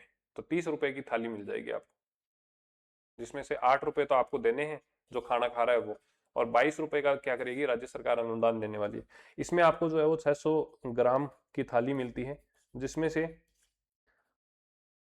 300 ग्राम तो आपको मिलती है रोटी या चपाती, 100 ग्राम की मिलती है आपको सब्जी, 100 ग्राम की आपको मिलती है दाल, और बाकी की जो 100 ग्राम है उसमें आपको मिलेगा मिलेट्स या फिर खिचड़ी या दलिया जो भी। ठीक है। प्रधानमंत्री जल जीवन मिशन, इसको प्रदेश भर के अंदर लागू करने के लिए 1819 तारीख को जिला प्रशासन द्वारा, जितने भी जिला प्रशासन है उनके द्वारा सघन अभियान चलाया गया है। इस कारण से इसका क्वेश्चन पूछ लिया गया है कि इसकी अवधि कब तक बढ़ाई गई है, तो 2028 तक इसकी अवधि जो है वो बढ़ा दी गई है। पहले इसकी अवधि कम थी, उसे एक्सटेंड करके 2028 तक किया गया है। नेक्स्ट, मैंने आपको बताया था कि भी 1 से लेकर 15 मई, 1 से लेकर 15 मई तक जनगणना 2027 के तहत स्व गणना स्टार्ट की गई थी। अब 16 मई से 14 जून तक हम क्या कर रहे हैं, मकानों की सूची बना रही है। और इसके लिए हमने क्या किया है, HLO, हाउस लिस्टिंग, जो आपकी HLA, हाउस लिस्टिंग एप्लीकेशन, ये जो है यहाँ पर काम ले रहे हैं। ठीक है। बाकी इसका पोर्टल क्या है, secensus.gov.in। आ गई बात समझ में? चलें आगे। नेक्स्ट, मगरा क्षेत्रीय विकास योजना 2005-6 के अंदर इसको प्रारंभ किया गया था। इतनी बार ये क्वेश्चन पूछा गया है कि भाई मगरा जो है ये कब स्टार्ट किया गया है, इसमें कौन कौन से जिले हैं जिन्हें शामिल किया गया है। तो इसमें शामिल जिले कौन से हैं, चित्तौड़ है, भीलवाड़ा है, राजसमंद है, ब्यावर है और पाली है। कुल मिलाकर जो आपका मान के चलिए कि कुल मिलाकर जो है वो 5 जिले मगरा के अंदर शामिल है। जो पहाड़ी क्षेत्र हैं, जनजातीय क्षेत्र हैं, इनको मेन स्ट्रीम लाइन में लाने के लिए इस प्रोग्राम का संचालन किया गया था। कब किया गया, तो 2005 और 6 के अंदर। सर्वाधिक अब जो है इसमें बजट का आवंटन किया गया है वर्ष 2026-27 की घोषणाओं के अनुसार। तो मगरा क्षेत्रीय विकास योजना के तहत सबसे ज्यादा जो आवंटन हुआ है वो भी आपको ध्यान में रखना है। कुल आवंटन की बात करें तो 79.50 करोड़ रुपए का यहाँ जारी किया गया है। सबसे ज्यादा बात करें तो राजसमंद को 43.29 करोड़, मतलब लगभग जो है वो आधे से ज्यादा बजट राजसमंद को मिला है मगरा क्षेत्रीय विकास योजना के तहत। और न्यूनतम आवंटन चित्तौड़ को रहा है 1.41 करोड़ रुपए। जिले कौन से शामिल है, तो चित्तौड़, भीलवाड़ा, राजसमंद, तीनों याद रखोगे। फिर आपका एक तो ब्यावर हो गया और एक पाली हो गया। नेक्स्ट है प्रोजेक्ट पृथ्वी। प्रोजेक्ट पृथ्वी जो है वो बेसिकली आपके जो पक्षी हैं उनके लिए जारी किया गया है। उनको रेस्क्यू करना है, उनके आवास जो है उनकी सुरक्षा को बढ़ाना है। इसके लिए केवलादेव, सांबर और मीठड़ी, इन 3 जगहों पर इसका संचालन किया गया है। तो यदि आपसे क्वेश्चन पूछा जाता है कि पक्षियों से संबंधित एक प्रोजेक्ट है जिसका नाम है प्रोजेक्ट पृथ्वी, इसका संचालन कहाँ पर किया गया है, तो केवलादेव, सांबर, मीठड़ी के अंदर किया गया है। ठीक है। नेक्स्ट आपका है नंद घर परियोजना। इसके तहत 13 अप्रैल 2026 तक 7,390 आंगनबाड़ी केंद्रों को हमने नंद घर में विकसित किया है। और ये जो नंद घर परियोजना है ये राजस्थान सरकार प्लस वेदांता ग्रुप, अनिल अग्रवाल की कंपनी है वेदांता ग्रुप, इसके द्वारा ये संचालन किया जा रहा है। बेसिकली यहाँ पर क्या होगा कि 3033 आंगनवाड़ी केंद्रों की मरम्मत की गई है, 50 करोड़ रुपए राशि स्वीकृत की गई है। सक्षम आंगनवाड़ी केंद्र योजना के तहत 213 केंद्रों की मरम्मत की गई है। अन्नपूर्णा रसोई का मैंने आपको बता ही दिया है कि भैया 810 रसोइयां यहाँ पर अप्रैल 2026 तक संचालित की जा रही हैं। ठीक है। तो मई महीने का पढ़ा, अप्रैल महीने का पढ़ा। अब लास्ट क्लास का लास्ट सेशन है मार्च महीने की नीतियां, योजना, अधिनियम। बेसिकली इसमें हम अधिनियम ज्यादा पढ़ेंगे। ठीक है। जिसमें से सबसे पहली शुरुआत होती है राजस्थान दुकान एवं वाणिज्य अधिष्ठान संशोधन विधेयक 2026। इससे आरपीएससी ने लगभग जो है वो 2-3 एग्जाम के अंदर क्वेश्चन पूछ लिया है। आरपीएससी ने क्या किया है, 2-3 एग्जाम के अंदर क्वेश्चन यहां पर पूछ लिए। ठीक है। इसमें अगर हम बात करें तो सबसे पहले बात 5 मार्च 2026 को इसको ध्वनिमत से पारित किया है। राजस्थान दुकान वाणिज्य अधिनियम संशोधन विधेयक है। तो ये संशोधन किसमें किए गए हैं, मूल अधिनियम 1958 का था। 1958 में हमने ये नियम बनाए थे, हमने कानून बनाए थे कि भैया अगर कोई व्यक्ति है जो इंडस्ट्रियल काम करता है तो उसको किस प्रकार से करना है, कौन कौन से नियम होने चाहिए, प्रतिदिन क्या कुछ होने चाहिए। दोनों की तुलनात्मक रूप से अगर हम बात करें तो 1958 का जो व्यवस्था थी और 1958 के बाद में 2026 में हमने क्या कुछ चेंज किए हैं, उन दोनों की हम तुलना देखते हैं। जैसे पहले अगर आप बात करें तो पहले आप प्रतिदिन 9 घंटे काम कर सकते थे, अब उनको बढ़ाकर कहा कि भी 9 घंटे से कुछ नहीं हो रहा, 10 घंटे कर दो काम। पहले ये होता था कि हर 5 घंटे में, मतलब 5 घंटे 30 मिनट में आपको अनिवार्य रूप से एक क्या करना होता था, अंतराल लेना होता था। जैसे ये बोलते हो ना आप कि अब तो लंच टाइम हो गया, ये लंच वाला जो कंसेप्ट है ना कि इतनी बजे लंच हो जाएगा, और वो इसी से आया है कि 5-5.5 घंटे से आज ज्यादा आप किसी कर्मचारी से काम नहीं करवा सकते। अब कहा कि भी 5.5 घंटे तो कम है, थोड़ा 6.5 घंटे कर लेते हैं। कोई भी प्रशिक्षु है, मतलब कोई ट्रेनी है, उससे अगर कोई ट्रेनी आपको रखना है तो उसके लिए पहले होती थी कि भाई 12 वर्ष से छोटे व्यक्ति को आप एज ए ट्रेनी काम नहीं करवा सकते। भाई कल को छापा पड़ गया, आप बाल मजदूरी की बात करोगे तो बाल मजदूरी में ये हो सकता है कि ये तो ट्रेनी था, ट्रेनी के लिए न्यूनतम वर्ष जो है वो 12 वर्ष थी आयु, अब उसे बढ़ाकर कितना कर दिया है, 14 वर्ष कर दिया है। और एक तिमाही में आप, एक 3 महीने के अंदर, 3 माह के टेन्योर पीरियड के अंदर आप एक व्यक्ति से 50 घंटे ही ओवर टाइम करवा सकते हो। अब उस टाइम को बढ़ाकर कितना कर दिया है, 144 घंटे कर दिया है। क्या ये वैल्यू याद है? दिल्ली 9 से 10 कर दिया है, जो अनिवार्य बीच में ब्रेक होता था वो 5:30 से 10:30, 5:30 से 6:30 कर दिया है। न्यूनतम जो प्रशिक्षु या ट्रेनी की एज थी वो 12 वर्ष से बढ़ाकर 14 वर्ष कर दी है।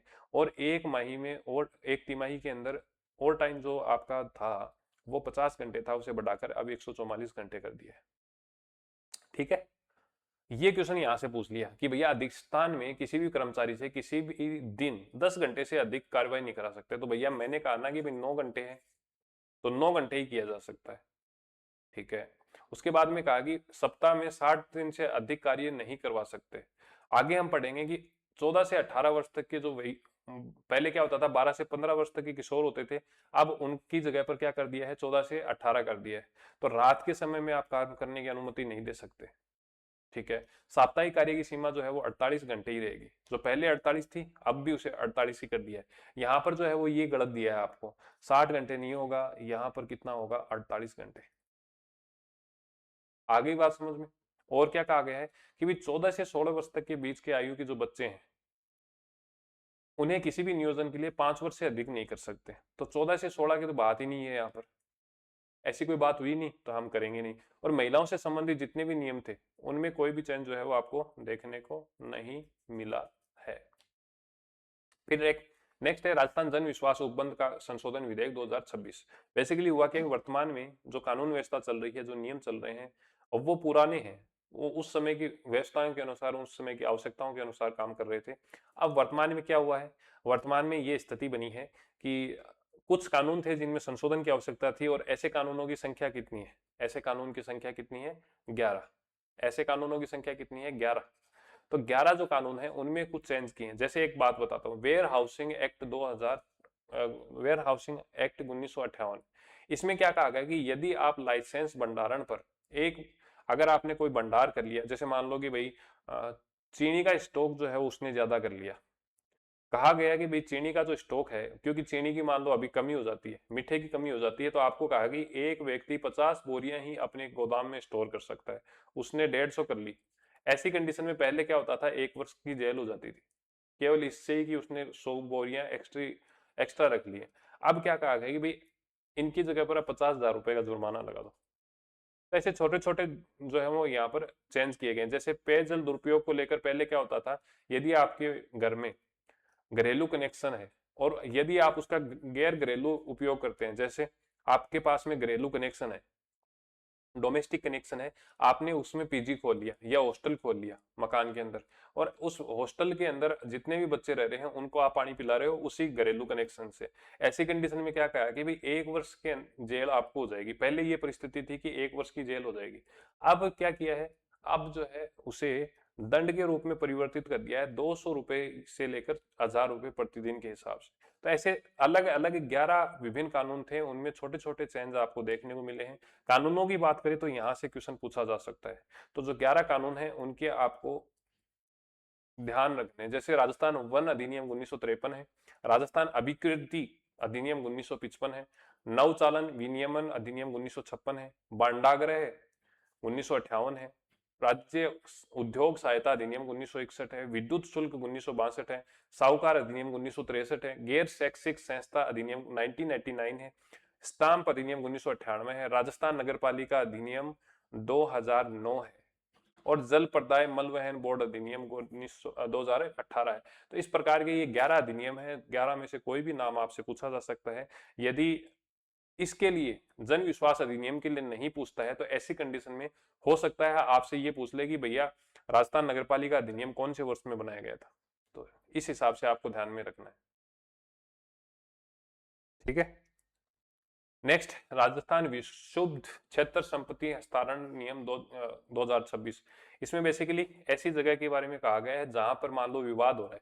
भाई कश्मीर वाला हम डिसीजन लेते हैं, छोटा सा कश्मीर की परिस्थिति लेते हैं, और वहां पर क्या हो रहे थे, लोकल हिंदू रह रहे थे, कश्मीरी पंडित रह रहे थे, उनको उपद्रवीय लोगों के द्वारा वहां से विस्थापित किया गया। मतलब ये उनको कहा गया कि या तो आप धर्म परिवर्तन करो, या फिर उनके साथ में ऐसी ऐसी घटनाएं की गई कि उन्हें वहां से उस जगह को छोड़ने के लिए मजबूर होना पड़ा। अब ऐसी परिस्थिति राजस्थान में भी हो सकती है, हालांकि राजस्थान में ऐसी संभावनाएं कम है, पर फिर भी अगर ऐसी स्थिति होती है तो उसे हम कहते हैं विक्षुब्ध क्षेत्र, अशांत क्षेत्र। तो इसके लिए जो विधेयक लाया गया है उसकी पारित कब हुआ है, तो 6 मार्च 2026 को हुआ है। बेसिकली ऐसा अधिनियम राजस्थान के अलावा गुजरात में ही लगाया गया है, गोधरा कांड वगैरह हुए उसके बाद में वहां पर यह अधिनियम लगाया गया है, और ऐसे रूल जो है वहां पर अप्लाई किए गए हैं। राजस्थान दूसरा ऐसा स्टेट बना है जहां राजस्थान में विक्षुब्ध क्षेत्र को लेकर विधेयक बनाया गया है। अब ये कहा गया है कि ऐसे क्षेत्र में यदि आप अपनी जमीन बेचकर जाना चाहते हैं, भाई ये जो मान लो कि भाई कश्मीरी पंडित थे, अब या तो वो फ्री में अपनी जमीन छोड़ के जाए, या फिर अगर वो थोड़ी बहुत बेच के भी जाते हैं, मान लो 20,000 रुपए का भाव है वहां पर, 20,000 रुपए वर्गज का भाव है, और रुपए आपको वहां पर दे रहे हैं 200 रुपए वर्गज के, कितना डिफरेंस आ गया एक वर्गज के अंदर ही। तो इस प्रकार की घटनाएं नहीं हो, इसके लिए कहा कि भाई अगर आपको ऐसे क्षेत्र में जमीन बेचनी भी है तो पहले आपको जिला प्रशासन या जिला कलेक्टर से क्या करनी होगी, परमिशन लेनी होगी। आवेदन करने के बाद में 3 माह के अंदर अंदर जिला प्रशासन को इसकी क्या करनी होगी, डिसीजन करना होगा। और ये कहा गया कि यदि विस्थापन से संबंधित समस्याएं हमें देखने को मिलती हैं तो प्रशासन क्या करेगा, आवेदन निरस्त कर देगा। ऐसा लगता है कि भाई इनको यहाँ से घर छोड़ने के लिए मजबूर किया जा रहा है, तो ऐसी कंडीशन में क्या होगा, फिर मना कर दिया जाएगा। इन नियमों के उल्लंघन के बाद में 3 से लेकर 5 वर्ष तक का कारावास और न्यूनतम 1 लाख रुपए या संपत्ति के मूल्य का 10% जुर्माना, जो भी अधिक हो वो दे जाएगा। मतलब यदि किसी ने उल्लंघन किया है इसका, तो 3 से लेकर 5 वर्ष तक क्या किया जा सकता है, सजा दी जा सकती है। 1 लाख रुपए, और यदि मान लो कि आपकी संपत्ति जो है वो 1 करोड़ रुपए की है, तो फिर उसका 10% मतलब 10 लाख रुपए तक का दिया जा सकता है जुर्माना। और संज्ञेय अपराध है, गैर जमानती है, मतलब इसमें अरेस्ट वरेस्ट करने के लिए कोई आपका जो है वो वारंट वगैरह की आवश्यकता यहाँ पर रहने वाली नहीं है। नेक्स्ट आपका है राजस्थान आयुर्वेद योग प्राकृतिक चिकित्सा विश्वविद्यालय, मतलब यूनिवर्सिटी है जो कि काम करेगी योग, आयुर्वेद, प्राकृतिक चिकित्सा के बारे में, आयुष पद्धति के बारे में। और ऐसा ये दूसरी यूनिवर्सिटी है जो राजस्थान के अंदर स्थापित की जाने वाली है। इसके लिए 9 मार्च 2026 को एक अधिवेशन पारित किया गया, बजट घोषणा 2024-25 में की गई थी। अजमेर में इसकी स्थापना की जाएगी। पहले की बात करें तो पहला आपका जो है वो जोधपुर के अंदर है। क्या नाम है, डॉक्टर सर्वपल्ली राधाकृष्णन आयुर्वेद विश्वविद्यालय। ठीक है, चलें आगे। नेक्स्ट आपका है राजस्थान नगरपालिका संशोधन विधेयक 2026। इसमें 2 संशोधन किए गए हैं। धारा संख्या 24 में एक आ गया कि भाई अब क्या है कि यदि आप नगरपालिका में चुनाव लड़ना चाहते हैं तो आपकी 2 संतानों की जो योग्यता है उसको आप बंद कर दिया गया है, कितनी भी हो कोई मतलब नहीं है। धारा संख्या 2 में क्या किया गया है, पहले ये था कि जिस व्यक्ति को कुष्ठ रोग हो जाता था वो पार्षद का चुनाव नहीं लड़ सकता था। अब सुप्रीम कोर्ट की गाइडलाइन आने के बाद में धारा संख्या 2 के तहत जो कुष्ठ रोग है उसको हटा दिया गया है। तो मतलब अगर किसी व्यक्ति को कुष्ठ रोग है भी तो भी वो जो है वो पार्षद का चुनाव लड़ सकता है। इस अधिनियम को 10 मार्च 2026 को पारित किया गया था। इस पारित होने की प्रक्रिया के दौरान जाबर सिंह खर्रा जो कि स्वायत्त शासन विभाग के मंत्री हैं, उनके द्वारा कहा गया कि देश अपने राजस्थान के अंदर 309 नगरीय निकाय हैं, जिसमें से 234 नगरीय निकायों का हमने क्या किया है, परिसीमन कर लिया है। चुनाव से संबंधित जानकारी भी दी गई है। पंचायती राज में भी संशोधन हुआ। 10 मार्च को पंचायती राज मंत्री हैं ये आपके जो क्या नाम है इनका, मदन दिलावर। ठीक है, इन्होंने धारा 19 के अंदर वही किया कि भी 2 से अधिक संतानें हैं तो वो चुनाव लड़ सकता है। नेक्स्ट आपका है आमेर के अंदर महाराणा प्रताप खेलकूद विश्वविद्यालय विधेयक जारी किया गया है। 10 मार्च को इसको जो है वो ध्वनिमत से पारित किया गया। 101 करोड़ रुपए की लागत है। आपको ध्यान रखना है, महाराणा प्रताप का नाम देखिए चित्तौड़ भीलवाड़ा या उदयपुर मत कर देना, आमेर जयपुर के अंदर। जयपुर के अंदर इसकी जो है वो स्थापना की जाएगी। ठीक है। नेक्स्ट आपका है राजस्थान कृषि उपज मंडी प्रांगण भूमि अर्जन नीति 2026, 10 मार्च 2026 को की गई थी। बेसिकली यदि कोई नई मंडी खोलनी है तो उसके लिए भूमि की आवश्यकता होगी, उसके लिए ये नीति जो है वो जारी की गई है। ठीक है। यहाँ पर कहा गया है कि भी आपको 15% विकसित भूमि का आवंटन किया जाएगा, और ये मतलब इतना कुछ खास है नहीं इसमें पूछने लायक। नेक्स्ट आपका है व्यवसायिक एलपीजी नीति। युद्ध वाला माहौल बना था, युद्ध के माहौल के बाद में गैस की किल्लत हुई थी, क्रूड ऑयल की किल्लत हो गई थी। ऐसे में राज्य सरकार ने कहा कि भैया सिलेंडर जब कम आ रहे हैं तो हम एक नीति बनाएंगे, पॉलिसी बनाएंगे और उसके अनुसार सिलेंडर का वितरण होगा। कहा गया कि भाई शैक्षणिक जो भी संस्थाएं हैं, मान लो कोई कॉलेज है उसमें बच्चे रह रहे हैं हॉस्टल के अंदर, वहां पर सिलेंडर की आवश्यकता होगी। कोई मान लो स्कूल है उसमें हॉस्टल होगा, उसमें भी आवश्यकता है। अस्पताल के अंदर आवश्यकता होती है, हॉस्पिटल में अगर सिलेंडर की आवश्यकता है तो आपको 100% उनको सप्लाई देनी होगी। जो जितने सिलेंडर जब उनको चाहिए होंगे वो देने होंगे। हॉस्टल के, के अलावा मान लो होटल है, रेस्तरा है, आपके जो है रेस्टोरेंट हैं, इनको फिर 60% होगी। मान लो इनको 10 सिलेंडर चाहिए तो फिर 6 ही देंगे। ठीक है। औद्योगिक उपभोक्ता जो है उनको 40% दी जाएगी। तो इस प्रकार से आपको ध्यान रखना है कि ये सिलेंडर जो है इनको दिए जाएंगे। मंदिर वगैरह है, कोई रसोई घर है, विवाह है, उनको 50% तक सप्लाई दी जाएगी। प्राथमिकता के आधार पर व्यवसायिक उपभोक्ता है उनको 40 से 100% तक की एलपीजी यहाँ पर आपूर्ति होगी। और ये जो 40%, 20% बता रहा हूँ, ये आपको ध्यान रखना है कि 2025 अप्रैल से लेकर 2026 फरवरी तक जो उनकी सिलेंडर लगे थे, मान लो कोई हलवाई की दुकान है, जोधपुर या मिष्ठान भंडार है, उसमें अप्रैल 25 से लेकर फरवरी 26 तक मान के चलो 50 सिलेंडर लगे, तो उस 50 का 40% उनको मिलने वाला है, 50 का 60% उनको मिलने वाला है। ठीक है। नेक्स्ट आपका है शहीद दिवस। 23 मार्च को मनाया जाता है।